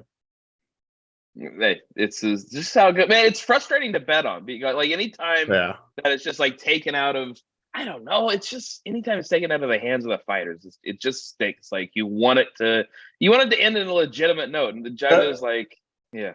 The funny part was I think the first 10 fights ended inside the distance, I believe. Yeah. And then I saw a tweet, someone's like, the judges are pissed. They haven't had the chance to screw over any fighters this entire card. And then they did it in the last 2 fights, the only chances they got to be the night. 0 for 2, complete whiff. Yeah. Like, I guess the main one thing, maybe don't bet on like the hype or bet on fights that include like the hype train guys unless you're betting on them, Or I want to bet on the guys that are hyped up to win specifically by decision. I think could be the best going forward. Yeah, but it's like they set these guys up to obviously in fights they think they can succeed, but I don't think Patty's all that good. But you saw that Rosa kid, man, he's no joke. But obviously they knew that it was a perfect matchup for him. Like they know what they're doing with these big name guys. Oh man! All right, guys, let's go ahead and get into it because we've been, We kind of, with Big T's here, we sort of take our time getting into it. And I feel bad for the people. You want to play, you want the plays, you want to listen to who we like. We want to hear who Hoop likes. We want to hear who DC likes. I will give who I like too, whether you guys want to hear it or not. That's up for debate. But we're going to go ahead and do it. So let's hop into this first game. And it's the game that everybody's going to play. Everybody's going to like. We're all going to like this game. Maybe we can get different with it. Maybe we're going to have to find a way to get different elsewhere. But it is the Vikings at the Lions. It's a 51.5 point total. Detroit, 1.5 favorites at home. And Hoop, I'm going to kick it off with you because obviously we like Jared Goff. I like DeAndre Swift a little bit. Amon-Ra, he's going to be chalky and he's going to be good chalk. We know where the ball's going on Detroit. We know who we want to roster. The price is right on these guys. Is there any way to get away from this game? For me, the answer is no. I mean, but obviously I'm like someone that just plays the popular chalk plays regardless. So I don't know. I mean, this spot, I mean, I hate to say it because it's just very easy for me to say. It just reminds me of the week where I, shipped the million with the Lions game in Detroit against, two teams that play no defense. I just saw that number before I came on. Like Jared Goff is averaging like 23 fantasy points per game at home. And I know he's going to get ownership. There's no doubt about it, but I'm just not fading the spot. I mean, it's the clear best spot on the slate. Now, the issue comes into play. Like, how do you go about playing this game and get different? First thing I think you can do, and honestly, I was talking to Big T about it on Friday. We kind of chatted before he took off for the trip. It's like, overstack it. Like everyone just sticks to the same thing where they're going to play, a quarterback, 2 wide receivers, and, one run back. And you're playing this game because you think it goes nuclear, right? I mean, we're playing this game because we think it's the highest scoring game on the slate. We're playing this game because there's nothing else that's really close in terms of total and upside and the potential for the back and forth. Like Dallas is in a great spot today, but they're 17-point favorites at home. They're projected to score 31, but that could come from, the defense. That could come from 2 different running backs. This is a clear spot where where it's going. On the Detroit side, I mean, I've played Amon-Ra St. Brown, I think, just about every week this season and haven't really regretted it at all. He's still too cheap on DraftKings. They refuse to get him in that 8K range. I'm just playing them, and I'm playing a lot of them. And really, when you look at the offense here for the Lions, Goff, St. Brown, yes, they're going to get ownership, but the rest of the team, I don't think you have anything to worry about. Like, I love the DeAndre Swift call. I like finding these running back trends where you can see things starting to shift in one direction. It's starting to shift back to DeAndre Swift. And this is the perfect type of game to play him in where, you can probably count on some receptions here. You can count on a good chunk of carries. If they get the ball, if they're down at the 1, is it Jamal Williams that gets the carry? Yeah, most likely, but can't really bank on that. So I'm in on Swift, St. Brown, DJ Chark, I think is a really good play as well. He's away. I think can get a little bit different. I don't think many people will play him. He'll get some ownership, but I think he's a phenomenal play. All those guys are really great on the Lion side. And then on the Viking side, we know the guys. I mean, Justin Jefferson, I do like that he's like in a tier of his own in terms of the pricing on DraftKings. He's 9K, and the next closest guy is Diggs at 8.3. I don't know what sort of ownership to expect. I know he's going to be owned, but I just have a feeling it's probably lower than we all think. I don't know what the projected number is. I don't care. I just know I'm playing a shit ton of them, and that's fine with me. You know what I'm saying? I'm fine with that. So I don't care what he comes in terms of ownership. I'm playing him, and I know I'm going to be over the field, so it doesn't matter to me. Thielen, fine. KJ Osborne, fine. I'll keep those guys in my player pool on these game stacks or Viking stacks. And then Hawkinson, I love at 5-1. I mean, he just continues to get heavily targeted in this offense. And then Dalvin Cook as well. So, I mean, you have a ton of different plays here. Cook, I mean, it's been a disappointing season, but it's not like the workload is lessening for him because the season hasn't been great. I mean, 22 carries and 20 carries with, the potential to catch passes. So, I'm in on all these guys, and I don't care what the ownership is. Again, I think one way you can build these teams is to play more than just the quarterback, wide receiver, run back thing. Play more than that. Play the running backs with the quarterbacks. I mean, both these guys, Swift and Cook, can catch balls out of the backfield, so it's fine, I think, to pair them with the quarterback. So it's the best game on the slate. There's no denying it. I mean, the game theory people might say, all right, this is a good spot to fade and hope it's a dud. I just don't see how this game ends up being a dud. Yeah, I mean, if this is a dud, I'm just going to lose. That's just how it is. I mean, and you mentioned Justin Jefferson. He's somebody that he's priced at 9K, and he's tough to play because we don't have as much value on the slate as maybe we've seen in previous weeks. But DC, I'm still finding a way to get Jefferson in there. Like I'm not fading this dude today. Yeah, I can't blame you. You can't blame really anybody playing this game, but it will be really, really highly owned. I mean, we know Amon St. Brown going to be the highest owned wide receiver on the slate. I think Thielen and Jefferson will both be in the top 10 of ownership. Hawkinson, top 5 at tight end. I'm seeing DeAndre Swift, maybe the 3rd or 4th highest owned running back. Cook, top 10. Both these quarterbacks will have ownership. So just know if you're going here, try to find, I think, other ways to get different, whether it's within this game or in other parts of your lineup. My one concern here, and I'll still have some exposure, Justin Jefferson. I mean, this team did play back in week 3. Jefferson had his worst game of the season in that game, 3 catches for 16 yards.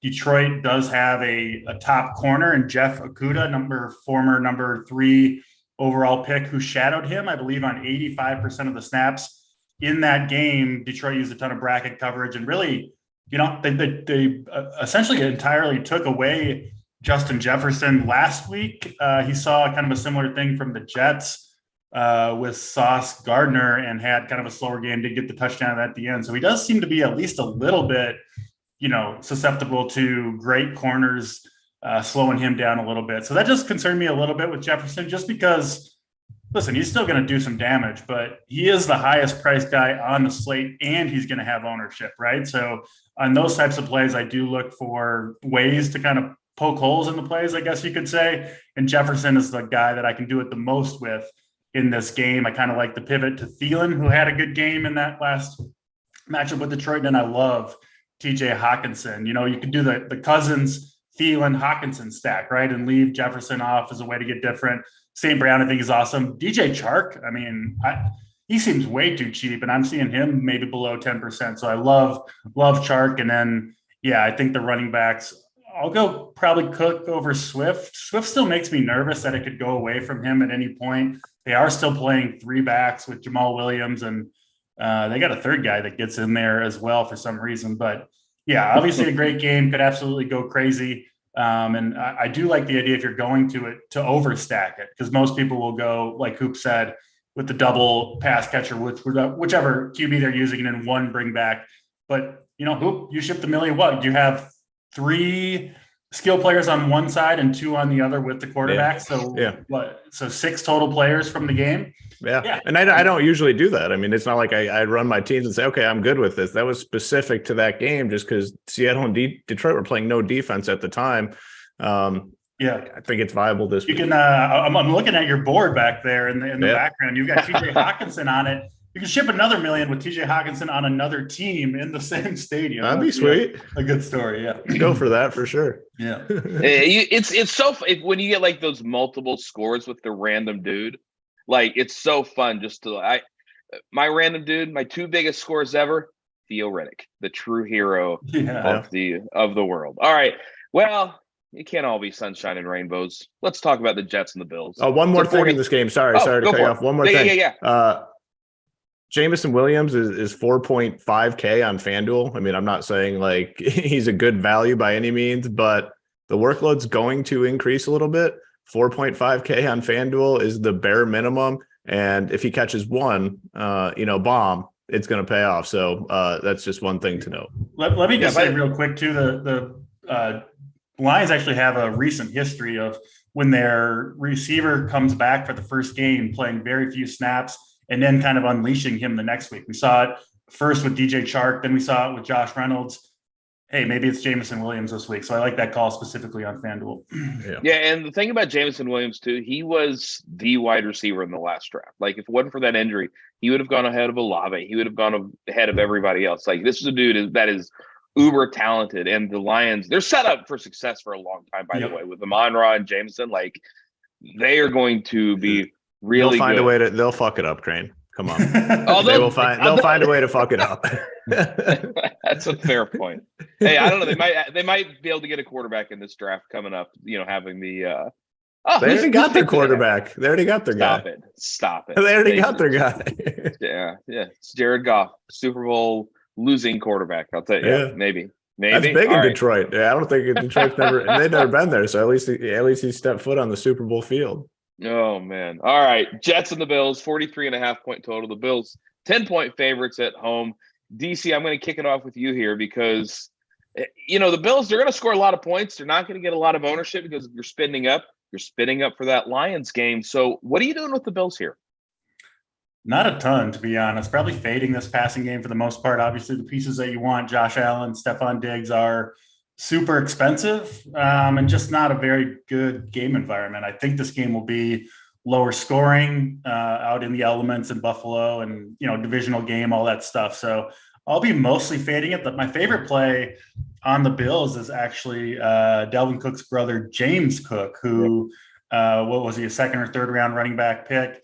Kind of didn't do a whole lot to start the season. They kind of eased him in there. But, last week in a game that was competitive for most of the game, Cook was in there early and often. I think he out-carried Devin Singletary 14-13, also caught all 6 of his targets for 41 yards, looked really good on the field as he usually does. And listen, it could go back away from him. It could have been a one-game type thing, but usually at the running back position, when you see a player start to kind of cut into the starter's workload when there's no injury in place and he plays well, right? Usually that does carry over to the next week. So 4,600 for James Cook on the Bills. I do think he'll at least be kind of the pass catching guy. And who knows, maybe they're kind of revving him up for their playoff run, a guy with a lot more juice than Devin Singletary. That's been the knock on Singletary this whole time, right? He's just not explosive. Maybe the Bills feel like they need more of a home run hitter at the running back position. So I do like him quite a bit, but yeah, I'll be mostly fading this Bills offense. And then on the Jets side, not going to go to a ton there. I think Garrett Wilson, 5,900, still very much in play. I'm off the running backs with the Jets with getting their starter Carter back this week. I'm not going to go there, but yeah, Garrett Wilson is fine. And then I do like the Jets defense a little bit. They are cheap, 2,500, seeing them sub 2% owned, a really strong defense. And Josh Allen, what is he? I think he's tied for the league lead in interceptions. He will turn the ball over. So yeah, Jets defense, a contrarian play that I like, but not a whole ton in this game for me. Hoop, what do you got here? You playing these receivers? You playing James Cook? I like James Cook, by the way. Are you playing any of these guys? No, I don't think I'm going to play him. I do like how he looks, though. I mean, I think he's solid and good for the Bills. But for DFS, I'm going to be off. Yeah, I mean, if I'm playing a bunch of Jefferson, it's going to be hard for me to get to Diggs. So the way I'm just going to play this one is I'm going to get exposure to Gabe Davis, who I actually really do like. The price is really good for him and his upside. 6.2 on FanDuel, 5.3 on DK. Love Gabe Davis. And I'll go back to McKenzie, too. I mean, I know last time out against the Patriots, got a lot of ownership because he came off that massive game on Thanksgiving, but he's still 5 for 5, 44 yards. Like, they want to use him. If we think this Sauce Gardner guy is so good and he's going to be on Diggs, like, I got to take a look at Gabe Davis and McKenzie. And then on the Jet side, I'm going to keep riding Garrett Wilson too. I mean, the dude's been phenomenal, and they're probably playing from behind. So it's very clear, 3 plays for me in this game: Wilson, Gabe Davis, Isaiah McKenzie, and maybe I could play a little like Conklin too.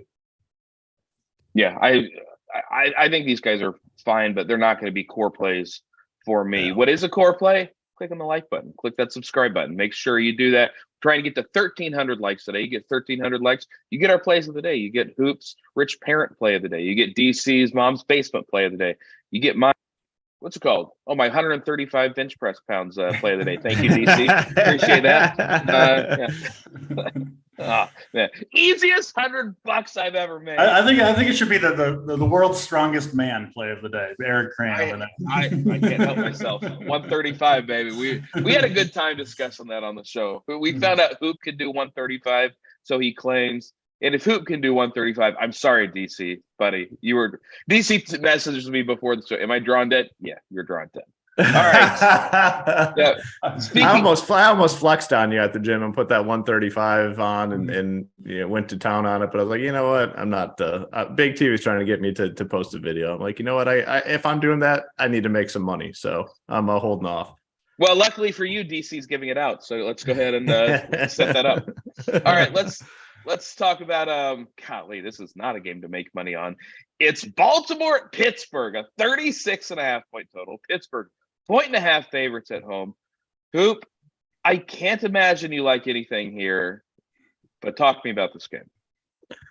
Yeah, not a great game. I mean, the Ravens obviously without Lamar Jackson, and it looks like they have like 12 running backs for today, and that is not a good, not an ideal situation for DFS. So, I mean, the only thing I could really see myself playing on the Ravens side is Mark Andrews. I know he's been good with Huntley, but I still don't know how much I'll get to Mark Andrews. I mean, it's a 36 total.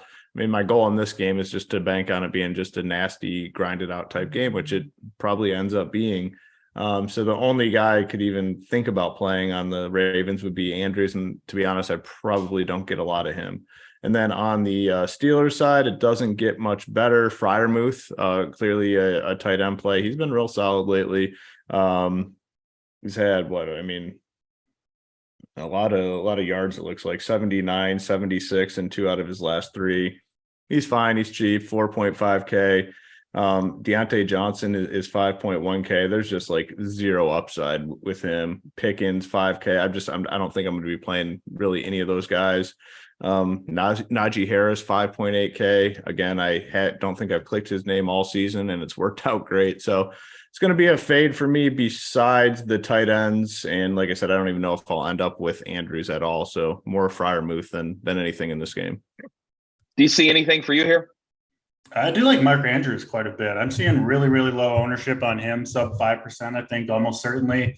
I get it with all the spend up options today, especially at wide receiver. People aren't going to want to go to Andrews 6,500. I mean, it's been, half a season since we've really seen a big game from Andrews. But, I mean, we've got a decent sample size of him with Tyler Huntley from last year. They played 4 games together. I think in 2 of those games, Andrews went over 30 DraftKings points. Peppered him with targets last week. I know the total's low, but if it all went through Andrews, you would be just fine. So I am intrigued by that low ownership for sure. And we also will get big chalk on the Steelers defense here, 2,800 on DraftKings. I get that, but looks like the Ravens, who are $500 more, will be, 5% versus 20 to 25%. So I actually think the Ravens win this game. I like their defense even a little bit better. So can make the pivot there if you want to get away a little bit from the chalk. But I am in on Andrews here. I think he's going to have a big game. I think he's going to get a lot of targets. And it's the tight end position, right? If you pull off the big game there, it's hard to catch you because there's just not that many big games to be had at that position. So I do like Andrews, not really on anything on the Pittsburgh side of the ball, though. Yeah, my biggest problem with Andrews is that I just can't find, you got to save somewhere, and it's tight end is the easiest position to save at. For sure. So yep. That's my biggest issue. It's not that I don't like him. Like in tournaments, if you have the 6.5K to play Andrews, nobody's paying him, because if they're finding 6.5K, they're finding the whatever it is to play Kelsey. Yep. Like they're saving $1,400 and playing Hawkinson. Like Andrews, totally unowned, and we know that Huntley likes him. So I get it. It's just tough for me to find the salary. All right, let's talk Browns and Bengals. We're going to see some chalk in this one. It's 46.5 point total. Cincinnati, 5.5 point favorites at home. And you've got Joe Mixon. He's going to get some ownership. Joe Burrow, he's going to be double digit owned. We're going to see some ownership on Jamar Chase. We're going to see some ownership on T. Higgins. The other side, not a lot of ownership. But Hoop, what are we doing with this Bengals squad? Because they're going to put up points against the Browns, and it might be spread out. Like, I think there are a number of ways you could go here, and I'm not necessarily super excited about any of them, but they seem like a lot of fine plays to me. Yeah, I don't think they'll be all that owned. I mean, I think Burrow will get a good chunk of ownership, but outside of him, I guess Mixon will too. The price is pretty bad, but I am a little not worried about Mixon. I mean, the price on DK is good enough where whatever my worry is kind of is subsided because of the price tag, but P. Ryan's played good enough where you have to imagine he's going to get a little more work than he was prior to Mixon being out. But 6.9K for Mixon's, too cheap. I mean, he had that massive 58 fantasy point game a couple weeks prior to the injury. So more of a DK play than FanDuel. FanDuel is in the 8K range, so he's fine. Chase, Higgins, Boyd, fine plays. I have a feeling Chase might get overlooked a little bit with Amon-Ra St. Brown and Justin Jefferson up top. I think if people are spending, that's where they go. So clearly a good spot for Chase. Higgins has somewhat of an uncomfortable price tag at 7K. But again, if you're playing Burrow, you want exposure to these guys, and even Tyler Boyd. Mitchell Wilcox, full punt tight end, 2.7. We got the Tennessee guy that a lot of people will play as well at 2.7. You get the better quarterback throwing the ball in Burrow over Tannehill, so I don't mind him at 2.7. Browns are going to be tough for me. On teams where I'm playing Bengals, I'll have some Cooper and Donovan Peoples-Jones, but that's about it. Yeah, I mean, the Bengals should obviously have a ton of success, but like you said, there's a lot of different guys they can go to now. So we'll have to see how that all kind of works itself out. But no doubt it's a good spot for the Bengals here. DC, what are you doing with this squad? I feel like what's Big T got? 3 tickets to this the live final today.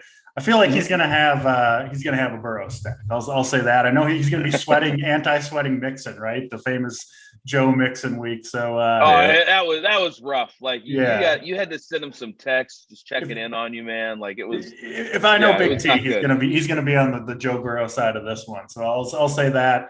I mean, you gotta like it, right? Burrow's been incredible. He's at home here. Cleveland also embarrassed the Bengals. I think that was like the Halloween game, maybe a Thursday night game. Can't remember exactly. Cincinnati's offensive line was kind of in shambles at that point. They've obviously really turned it on since then. So I think a little bit of a kind of a revenge game here. I think Cincinnati is going to want to put up a lot of points, and they should be able to do it against this defense. So I like the Burrow. I like the double stacks, right? Burrow, Chase, and T. Higgins, I think could absolutely go crazy. It'll be interesting to see what Deshaun Watson can do in his second game. I mean, kind of as expected, looked horrible in that first game back, but you haven't played in 700 days. Maybe you shake off some rust that first game. I wouldn't be shocked to see a much better looking Deshaun Watson in this game. Maybe he can keep up, and maybe a shootout here. I think that's entirely possible too.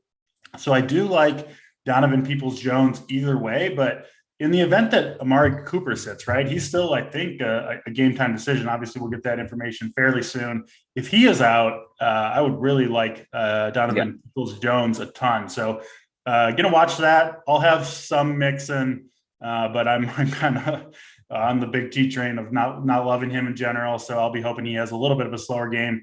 I think we could see P. Ryan step in there for a bigger share of the snaps than he was seeing when Mixon was going at the beginning of the year. I mean, he kind of proved he can do it, right? I mean, he was just as efficient as Mixon was, got in the end zone, played really well in all those games, and was already kind of the passing down back. So I wouldn't be shocked if it's closer to a 50-50 share between Mixon and P. Ryan, in which case, I'm not sure I want to eat that Joe Mixon chalk.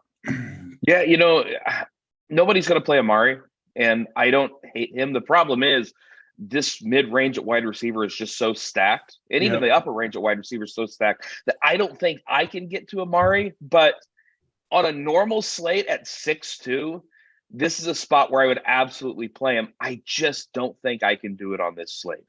All right, let's talk Jags at the Titans. 41.5-point total. Tennessee, 3.5-point favorites, and you guys will be my favorites. Click that like button. Click that subscribe button. Helps us out over here at RunPureSports. We're trying to get to 1,300 likes today. We get to 1,300, you get our plays of the day. So we're going to see some ownership on Derrick Henry. He's obviously smashed this Jaguars team historically. There's no Treylon Burks for the Titans, which means that if you want to play any of these receivers, good luck, though. Chigokongwu is going to get a little bit of ownership on the other side. Trevor Lawrence. I don't hate Trevor Lawrence today, but nobody's going to play him. And again, they're just guys that are much better. DC, I'm going to kick it off with you, man. For a low total, I like some spots in this game. What about you? Yeah, I think the Jacksonville passing offense is interesting. Tennessee is a true pass funnel where they're really, really good against the run and then pretty bad against the pass, which would, in theory, set up pretty well for a Trevor Lawrence game. I'm a little nervous about playing him in the pass catchers just because of the injury thing, right? I mean, if you saw the injury in the first half of that last game against Detroit, it looked brutal. I mean, people thought he was going to be out for the season. He comes back, plays the second half, but then he misses all week of practice. Apparently good to go and going to play today, but it does give me a little pause. But assuming he's a full go, I do think he can find a lot of success against Tennessee. Got a couple obvious targets there, and Christian Kirk and Zay Jones, assuming Jones is in there. So I will have some exposure to what I think will be a low-owned passing attack there. Tennessee, I mean, yeah, Derrick Henry hasn't been great, but an awesome spot here at home against the Jaguars. He's obviously going to have high ownership. I think he's a good play for sure. Not a must play, but definitely a strong play. And I just don't know if I can go to many of the Tennessee pass catchers. That passing offense has just been brutal. The one guy that I do like a little bit is Chig Okonkwo, who is getting more snaps, really good athlete. We've been on him a little bit, or you guys have, I think, on the show in the past, maybe in Showdown. But yeah, 2,700 tight end, can get down the field, is capable at least of busting a big play. So he's interesting. But yeah, obviously Derrick Henry, the guy that you're mainly looking at on the Titans.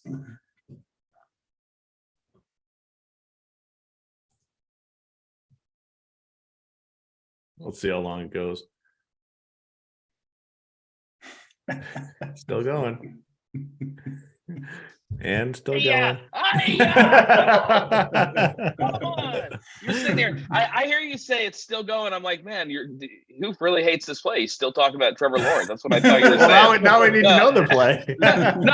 I just said that whenever I was on my earlier shows this week, Trevor Lawrence was kind of in my shell. And the more the week goes on, I just can't do it. It's not that I don't like him. It's just that I like other people more.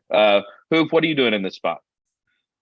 Yeah, I mean, we've talked about these Derrick Henry spots all season where it's like, all right, this is the spot where, he starts his December run where he's always been dominant. Yeah. And, really haven't seen it this year, but man, I'm going to be on him today and hope it is. It just seemed, again, we've said it a bunch. Like, this seems like a Derrick Henry spot. It really does today. And the price is about as cheap as it's been, I think, all season long, 7.9K. Super cheap for him. No Treylon Burks, I think, is good as well because they've been using him a ton in this offense. It just seems like a spot where they just rely on Henry, get the win, get the hell out of here. He has had success too. One of you guys mentioned against the Jaguars. So seems like the spot. I mean, if you want to play some Robert Woods, maybe. I mean, it doesn't feel super comfortable. Yeah, it's bad. It's definitely not super comfortable. You're right. I'm going to jump in here with the first unplayable guy of the day. Okay. All right. I like that. Okay. I'll take him out. He's not. You don't want to play him. I just felt like I should throw something else out there. Yeah, I'll play the cheap tight end though. So why are people playing this cheap tight end over Hooper? Was it like the snaps or something? He's getting more passing down snaps. Okay. Yeah, because Hooper's cheap too. Yeah, also the theory that, I don't know, Hooper, we just have seen him for a while and just doesn't do much, right? Yeah. So maybe the shiny new toy thing. Yeah, because he does suck. So, he's in play. And then on the Jaguars side, I just don't like the spot for the Jags at all. They got smoked last week by the Lions. I mean, just smoked. And then you come to Tennessee, another tough matchup. I'm going to be off most of these guys. I mean, in 150, maybe I'll get some exposure to like ETN or something. But overall, it just seems like a brutal spot here for the Jaguars. And probably, they start descending here towards the end of the season. And it could be a big spot for the Titans, I think. So I don't like the Jaguars at all here today. Nobody likes either of those Jags receivers. Not Zay, not Christian Kirk. I like them both a little bit. I'll play. I'll again, if I'm in my 150, I'm going to keep them in there. And if I get some, I get some, but I'm not forcing them into my lineups, I guess is my approach. I'm not Xing them out though either. Like, I built a few lineups and Zay ends up being the last piece in, and I'm fine with that. Like, he's questionable. I expect him to play, but I am perfectly fine with that. I'm also fine with what we've got going over on RunPureSports. For NBA, the team's been crushing it. You get spreads, NBA rundown, the Talking TD show, NBA hardwood, the final countdown, ton of NBA content. And we also have had a ton of World Cup content. And it seems like every freaking day. And Hoop, you just might want to cover your ears here because I know you're going to be upset with the soccer talk, but the RunPure content team has just been crushing it. Jaime, Rubio, every single day it seems like you see a RunPure logo at the top of the leaderboards. So that has been fun for me. I know it's been fun for other people over at RunPureSports. We got 4 World Cup slates left, and we appreciate it. We appreciate what you guys do because it's been fun just printing money. We saw K Fallick win 20K the other day. I know Tony won over 20K the other day. And look, K Fallick and Tony, those guys are not soccer experts. They're just kind of hanging out in the Discord, reading the core plays, reading the playbook, saying, okay, here's who Jaime likes, here's who Rubio likes, building my own team.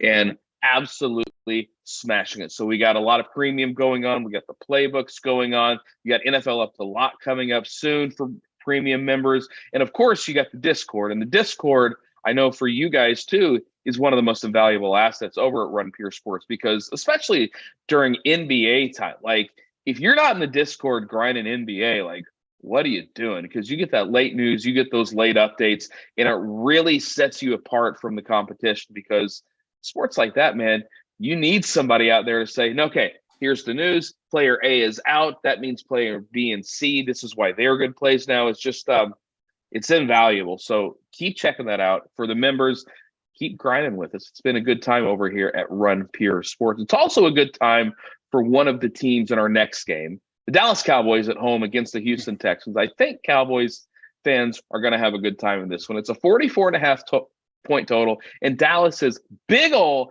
17.5 point favorites at home, despite the high team total. I don't think any of these guys are going to be owned, Hoop. Are you playing any Cowboys? Well, they're projected to score 31 points, and it's a matter of like how do they get there? And it's been interesting with Pollard and Zeke, because the answer recently has been both of them have the potential to get there, because we've seen solid games out of each guy. And Pollard 6'7" on DK, Zeke is 6'1". Get it? Like none of us like Zeke. You know, Pollard is a million times better, but he's going to get work. Like there's no doubt about it. And they're 17 point favorites at home. You look at the recent game log: 15, 17, 17, 16, 18 fantasy points. Like he has 2 touchdown upside today. Like it's a situation that's not very comfortable. We know the other guy's way better, but he's probably going to get between 15 and 20 carries. And, if they get stopped at the 1 or 2, he's the guy coming in to punch it in. So I actually do like Zeke today.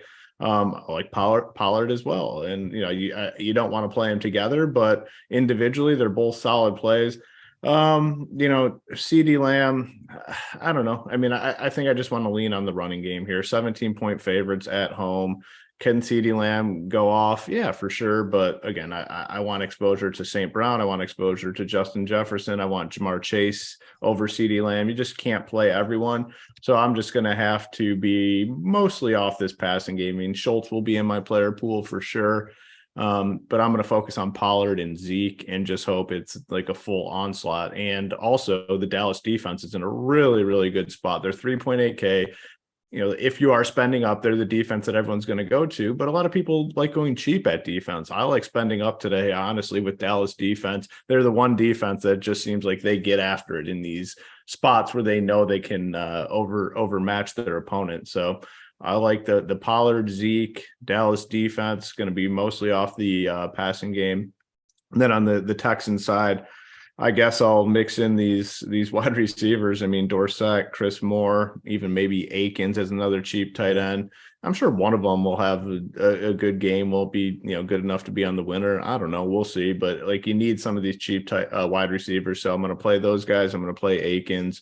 So really it's Dallas run game and defense, and then mix in some of these cheap pass catchers for the Texans. I'm not playing Pierce, though. Definitely not playing Pierce.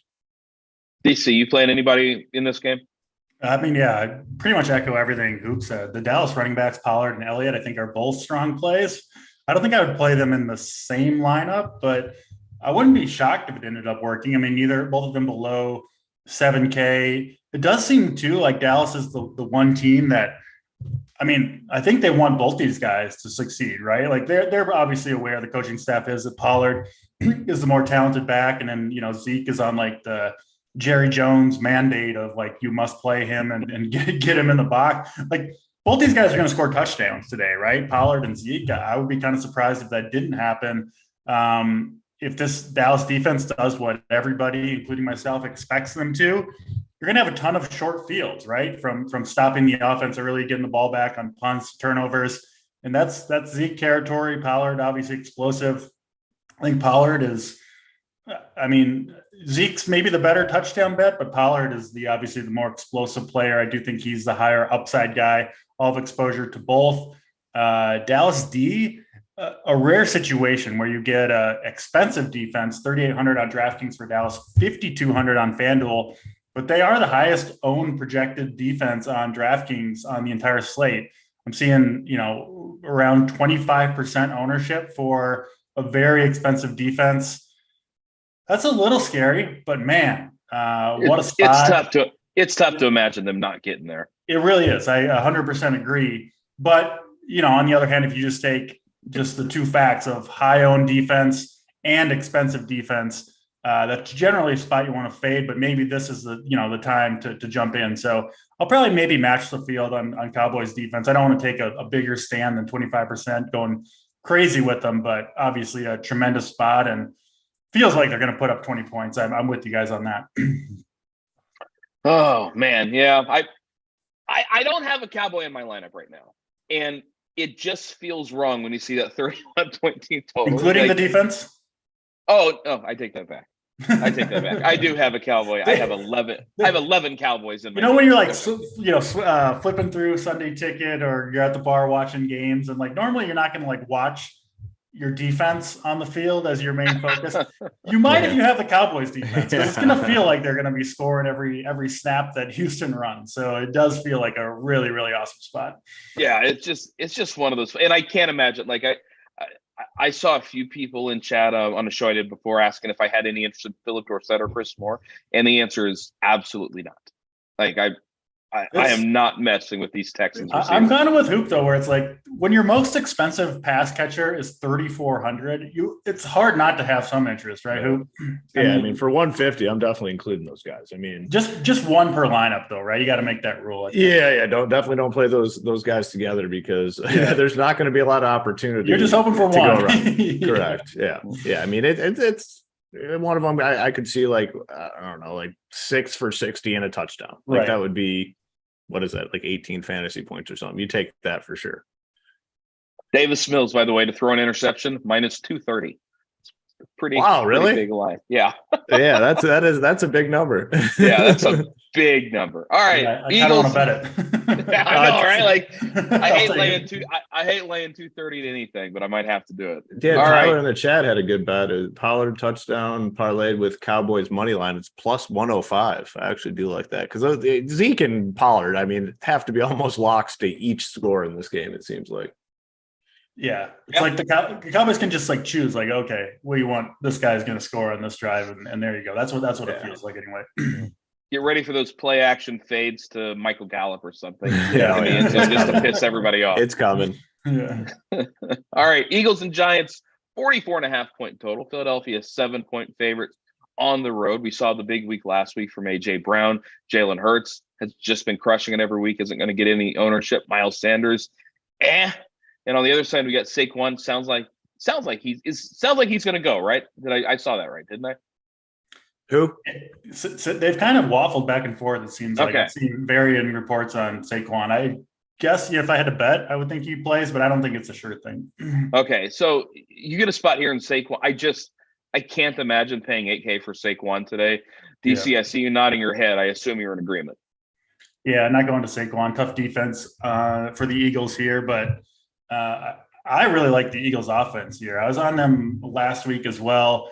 Jalen Hurts just been an absolute beast all season. And, the nice thing about him, he's one of the quarterbacks. I think you can throw, Geno Smith into that mix, Joe Burrow to some extent, where the target tree is very condensed. You know exactly where the ball's going with Geno Smith or with Jalen Hurts rather, especially with the injury to Dallas Goedert, right? They really haven't used the tight ends much.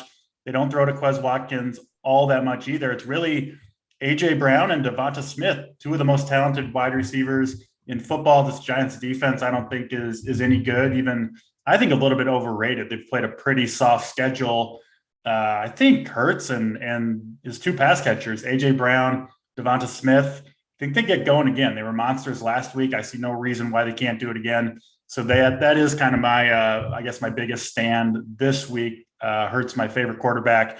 I'll pair him up with both those guys. And then obviously, I'll have teams where it's just one or the other because Hurts can obviously do it with his legs as well. But absolutely in on this Eagles offense. I like Miles Sanders a little bit too. I certainly wouldn't play him with Jalen Hurts, but we have seen, Sanders, it kind of seems like the Eagles like to attack matchups smartly. And we've seen 2 monster games from Sanders, 2 30-plus point performances. The Eagles, I think, can move the ball through the ground or the air in this one. So it's hard to say which way they'll go, but could be a Miles Sanders game coming off a slower game, which makes sense against the Titans. But yeah, I mean, if Sanders, if he gets rolling early, they give him 20 carries. He does one of those 24, 130 and 2 touchdowns at 6,200. You're going to have him. He's done that in, a lot higher percentage of the games this season than he'll be owned in this game. So I do like Sanders a little bit as a low owned play.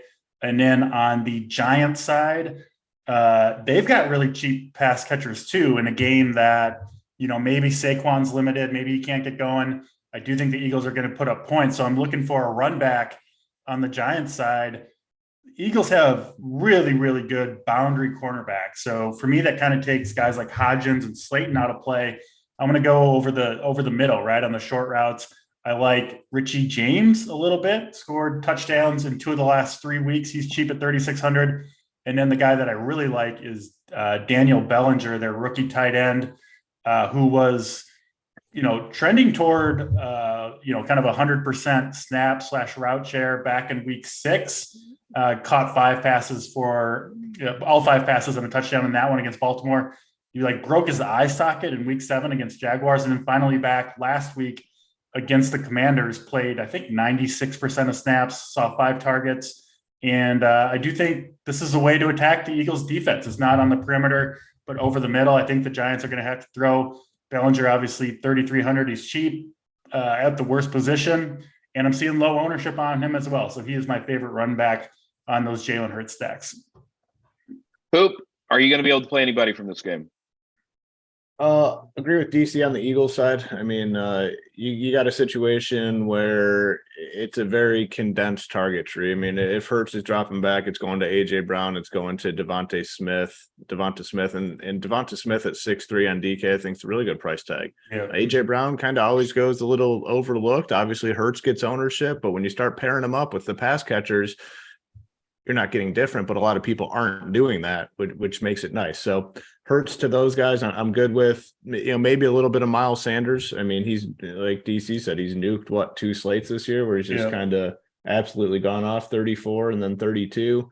It's kind of pick and choose. They kind of decide when it seems like when they want to really use him and get him going. So could be any week. Not as interested in the Giant stuff. Saquon, Crain, we've been fading him, or at least talking about fading him every week. He really just hasn't had a slate-breaking performance since week 1, and his price is up there with all those top guys. So, I mean, we haven't been playing him all season. I can't imagine jamming him in here now when he's got some sort of neck injury.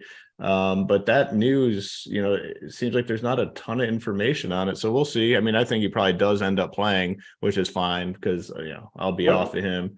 What are you going to do with Breda if Saquon's out? I'll play him 4.3K. I mean, I'm in for sure. I mean, he can catch passes. I'm guessing he'd probably be their goal line guy. I'm in for sure. 4.3 is, really cheap. So in on him. If Barkley's out, we should get that news in probably 45 minutes or so. Yep. And I'll mix in some of these pass catchers for the Giants, but not super excited. Yeah, if Saquon is out, I am going to hold my nose and play Breida and hate. You don't watch the game. If you're playing Matt Breida, do not have the Eagles-Giants game on because that's just not going to be a fun sweat. Speaking of not fun, by the way, Chiefs and Broncos. The Broncos are on this slate. Let's get pumped. It's a 43.5 point total. KC 9.5 point favorites at home, and always Mahomes. DC, talk to me. Yeah, but I guess a bad week for me to be on the Morning Wood show. I can't go to always Mahomes this week. Just can't do it in Denver. Really, really good pass defense. I mean, the pass defense has been just awesome all year long and have really held opposing quarterbacks, wide receivers in check. So I'm not paying up for Mahomes. You kind of expect a low-scoring game. I mean, this Broncos offense is just sad. They just have not been able to move the ball. Now they lose their number 1 wide receiver in Cortland Sutton, who's out for this game. So, yeah, I mean, if you want to play Judy or Greg Dulcich, I get it. But I can't go to Russell Wilson here. And then on the Chiefs side, actually my favorite play on the Chiefs side is Isaiah Pacheco, who has gotten a lot of work these last 4 weeks now. I mean, 16, 15, 22, and 14 carries. A little bit more involved in the pass game. Last week, he scored a touchdown in 2 consecutive weeks. Certainly the best way to attack the Broncos is via the run and not the pass. And, I just think the Chiefs are going to have the ball a ton, which, should lead to, I wouldn't be surprised to see 20 plus Pacheco carries here, including the goal line work. Yeah, I mean, I got laughed off this show. I know. I was watching Crane's face as you started talking about Pacheco. That's like that's his boy. You're super pumped. You have an ally now. Yeah, I was you're playing. I don't love agreeing with Crain, but I was with him on the Pacheco call last week, and I'm back on board this week. I think he has a good game here. Yeah, I think he's fine. Like, the price is a little bit more than I want to pay for Pacheco. I don't think he's that good, but he does get work. And Hoop, come on, man. You've got running backs that get work. Come on board with this, baby. All right. Here's what I'll say. Okay. And take this as you will. He is in my player pool. He is currently in my player pool. Okay. He is currently in my player pool. So that is what I'll say about Mr. Pacheco. It seems like a week where, if they want to win this, in an ugly fashion and give him like 20 carries, it seems like a week that they could do that. Broncos are just a dead team right now. Not going to play Mahomes, won't have much Kelsey. And it pains me too, because I know I'm not like a DC and AP level with the Chiefs, but I'm that next tier when it comes to the Chiefs, because Hoop likes himself some Chiefs. It's going to be a tough week because I can't play Mahomes, and I don't think I can really play these pass catchers. MVS at 4.1K. Play a little bit of him. Then on the Broncos side, yeah. I was just about to ask about these Chiefs receivers, because it's not a good spot. They are going to put up points, but I mean, if you include Kelsey, they have 6 dudes. I just can't do it. I don't think. I was looking at going to this game. I've gone to a couple of the Chiefs games here in Denver, but I can't go to the game if I'm fading Mahomes. What would be even the point if you're fading the game? So rooting for Pacheco carries while you're setting the game live. So every pass breakup you're cheering. That The Broncos side, I'm going to play these guys. Cortland Sutton out is enough to get me on these pass catches. I mean, Russell Wilson is an absolute disaster. There's no doubt about that. But with Sutton out, probably playing from behind. Judy, Hinton, Dulcich. I'll have some of those guys. I mean, don't love it, but just kind of by necessity, I think. Yeah. Okay. I don't know. I've had 3 different people, by the way, message me this week. Man, I'm thinking about playing Russ. What do you think? And it's just I know he's cheap, but why? Find the $500 and get to Goff. Find the $1,000 and get to Cousins. Find the $1,100 and get to Gino. Just don't do it, guys. We need to have an intervention here. I know that Russ. Yeah, I mean, I know he was good a few years ago, and I know that people wanted him to be good this year. And now we're going to start hearing all the best ball bros if they get through with Russ. Oh, he's got the best playoff schedule. We're going to crush it. It's going to be great. Just don't do it, guys. But you know what you can do? Don't play Russ, but do. Click the like button, click the subscribe button. We're trying to get to 1,300 likes today in order to get our plays of the day. Hoop, where are we at, man? You're a scorekeeper. We are not close enough. Once you get over the 1K mark, you don't know exactly where you're at. So we're at 1K. Well, we only have 2 games left. Could move quick. It might be. What did we say? 1,300. 1,300. Come on, there's over 2,000 watching. This should be easy. I mean, 1 click away. Or what are some of the things that Tambo says? Hit the like or take a hike, something. He has all those sayings. Just hit it and let's get to the plays of the day. 1 click away, hip hip hooray. Is that one of them? Oh, that's a good one, actually. I like that. Okay. We can add that to the list. I'm not sure it's good, but it's one of them. Yeah. It works. Yours. Come on, DC. Let's hear yours. You got a good rhyme for us? You took mine. I was on the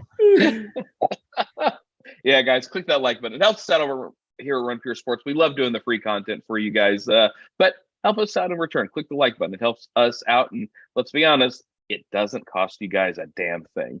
Tampa Bay at San Francisco, 37.5-point total. San Francisco, 3.5-point favorites at home here. I'm surprised they're not favored by more, but why aren't they favored by more? Because Brock Purdy is starting for San Francisco, who is bad in college, and he's probably going to be bad for San Francisco. Not a lot to like here. There's not going to be a lot of ownership here. Christian McCaffrey, he's going to be about 10% owned. These other guys, Deebo Samuel's not going to be owned. Ayuk's not going to be owned at all. George Kittle, nope. And on the Tampa Bay side, it sounds like Leonard Fournette's going to be a go, which means that we don't get the Rachaad White value that maybe some of us were rooting for. DC, anything here for you to like? Yeah, I'm interested to watch this game. Obviously, Garoppolo with the broken foot, going to be out a while, if not the whole season. I've never been a Jimmy G fan, whatsoever. Obviously, the 49ers weren't really either, right? Trading up to draft Trey Lance, who doesn't appear to be very good. They were going to go with him anyway. Kind of Garoppolo got in there by default. Like, I don't know. Are we sure that it's a huge downgrade going from Garoppolo to Brock Purdy? He certainly looked okay in that first game. He's got elite weapons in Kittle, Deebo, Ayuk, and McCaffrey. Maybe the best offensive play caller, and Kyle Shanahan in the league. I don't know. It's certainly possible Purdy can kind of do what Jimmy G did, which is get the ball to his incredible weapons in space, short passes. We saw it last week with CMC. I mean, Purdy comes in, CMC gets 8 catches on 10 targets for 80 yards and a touchdown. I think we're going to see a lot of that, right? You've got a rookie quarterback who, skills are, his skills are in question, whatever it is. And you've got CMC, who you traded the farm for. His backup Eli Mitchell goes down. I like CMC a lot this week. I think 10% is too low for him. I think they're going to lean on him. It would make total sense. It is a tough matchup for sure against Tampa Bay, especially running the ball. But, if you're rostering CMC, you're kind of hoping for the pass catching, right? I think that's the better way to attack Tampa. So I think CMC could easily see double-digit targets here. Kind of expect him to be honest. So he is my favorite play by far on San Francisco. I'm not going to any Tampa Bay Bucks here. I actually really like the San Francisco defense against old man Brady. We saw San Francisco shut down Miami and Tua. I mean, if you can do that to them, you can probably do even better against this Tom Brady-led offense, bad offensive line right now. Kind of expect the Giants pass rush to tee off here. So I'm in on, maybe that CMC 49ers correlation play, 49ers defense, I think could get there. So yeah, give me the 49ers side more on this one, specifically Christian McCaffrey. Yeah, I think McCaffrey's a great play. I just can't afford him. Hoop, are you playing McCaffrey? Are you playing any of these guys from this game? 100% lockstep with DC and everything you said. Like, I'm fading the Bucks. And that was bad last week. I mean, and I kept beating the drum. Like, they're gonna get it together. They're gonna figure it out. Tom Brady's gonna, start looking younger. I don't think so, man. After that game, what was it? The Monday night game? Even though they had the comeback win, right? Yeah, they came back and won it, but he looked awful. Love McCaffrey. How much McCaffrey can you get to? I'm going to try to at least get a little above the field on him. Who did the Bucks play? Why am I drawing a blank on that? Yeah, the Saints. I mean, he was a disaster. So I'll fade the Bucks probably from here on out. I was hoping for Fournette miss though, because I would have liked to play Rachaad White. I mean, probably 10 targets at the minimum for him in this spot. McCaffrey, 49ers defense, I think both really, really strong plays in this game. I mean, Purdy, I agree. I just don't think he's going to end up being that much of a downgrade to Jimmy. I mean, Brock looked Purdy last week. Oh God, it's just he looked Purdy. He's going to look Purdy bad today. How about that? Crain, I got no idea who you're playing, man. Every player we bring up, you're like, I can't afford him. I'm playing Justin Jefferson. I'm playing Amon-Ra. Okay. Right. I mean, you're going Lions Vikings with the hoopster. Okay. Yeah, it's just tough after that. But I will say there are some guys in this next game that I like, and it's guys. We only got one game left. You want to get to plays of the day? 1,300 likes. That is what we are shooting for, and we only got one game left. So if you're going to do it, now is the time, and I think now is going to be the time for this next game. Panthers and Seahawks. It's a 44.5-point total. I think that's too low. Seattle 3.5-point favorites at home. And it sounds like We got a lot of guys out. Kenneth Walker expected to miss. DJ Dallas expected to miss. We're not sure. I haven't seen on Travis Homer yet, so we're still waiting on news there. He's 5K. Tony Jones, he's also going to get some carries.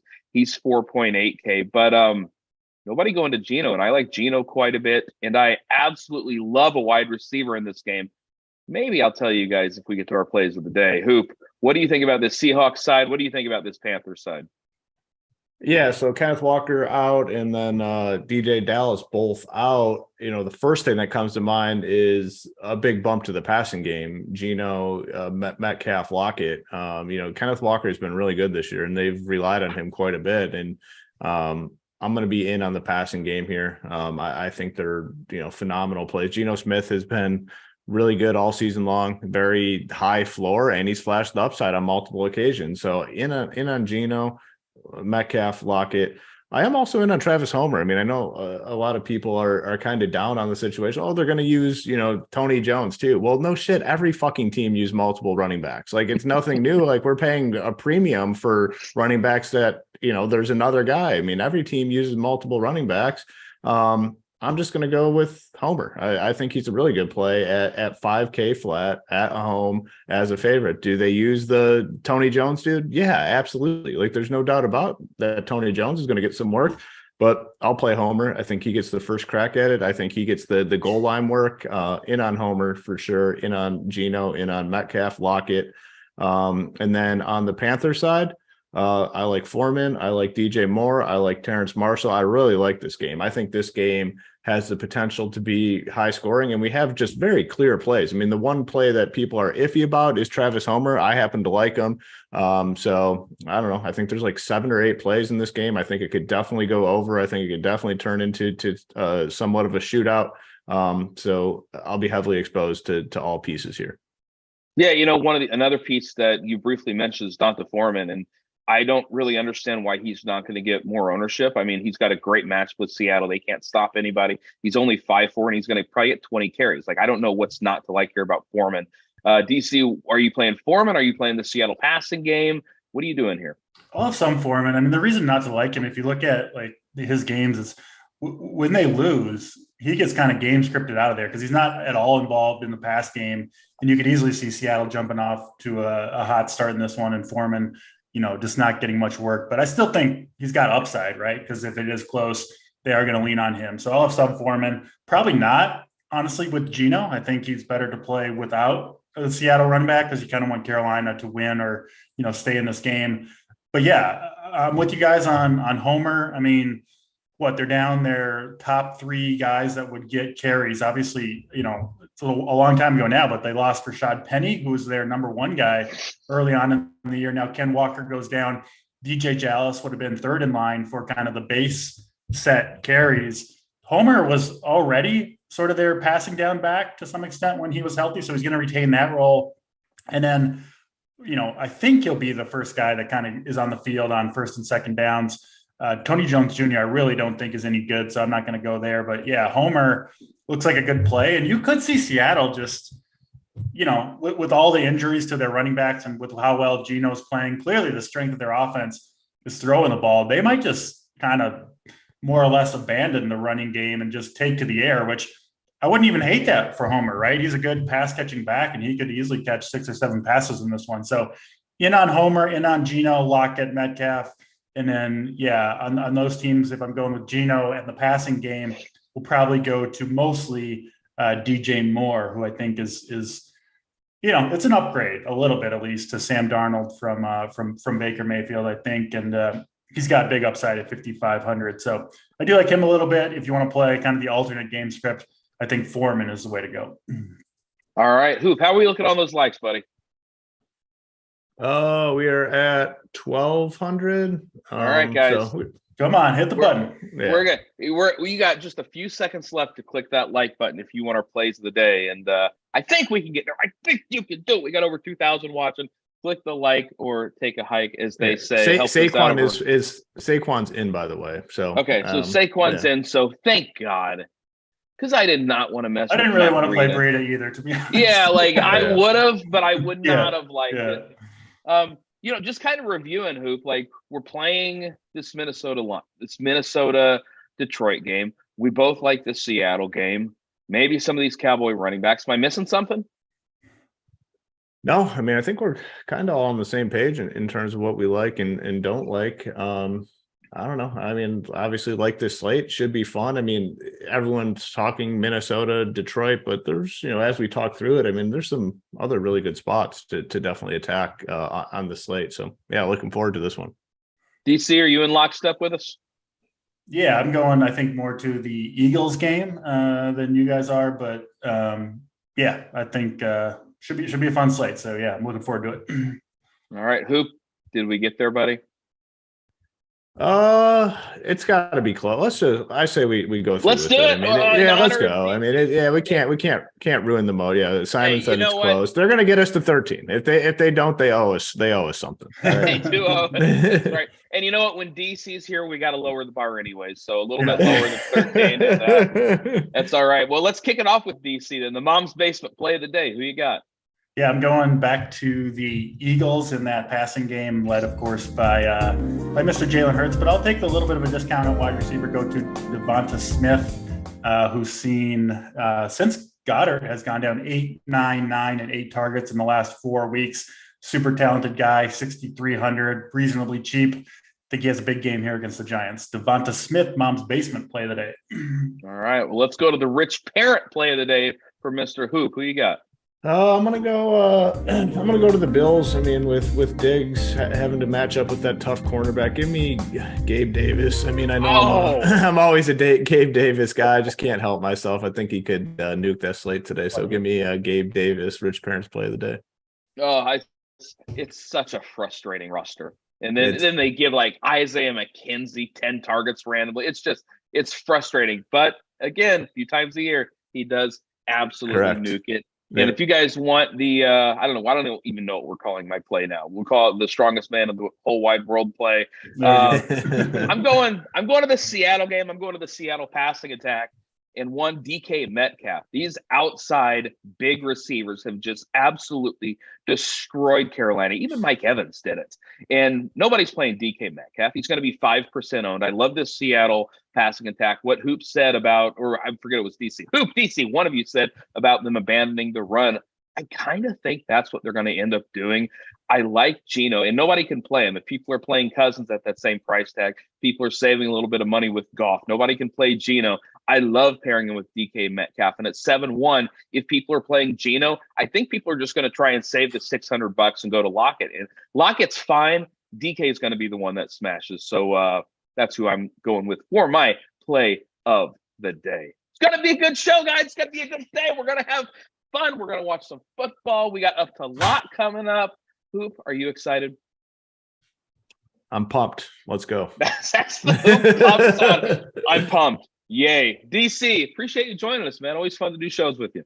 Yeah, you take the plays of the day. You got a nice wide receiver core of Devonta Smith, Gabe Davis, and DK Metcalf. I can see the three of those guys going off and leading some people to victory today. All right. I love it. Guys, thank you so much for watching. Thanks for clicking that like button. Make sure you check us out over on RunPureSports. We are just we've just been crushing it lately. It's good times. For Hoop, for DC, for Simon, behind the scenes, I'm Eric. Thanks for watching, everybody. We'll catch you later. Peace.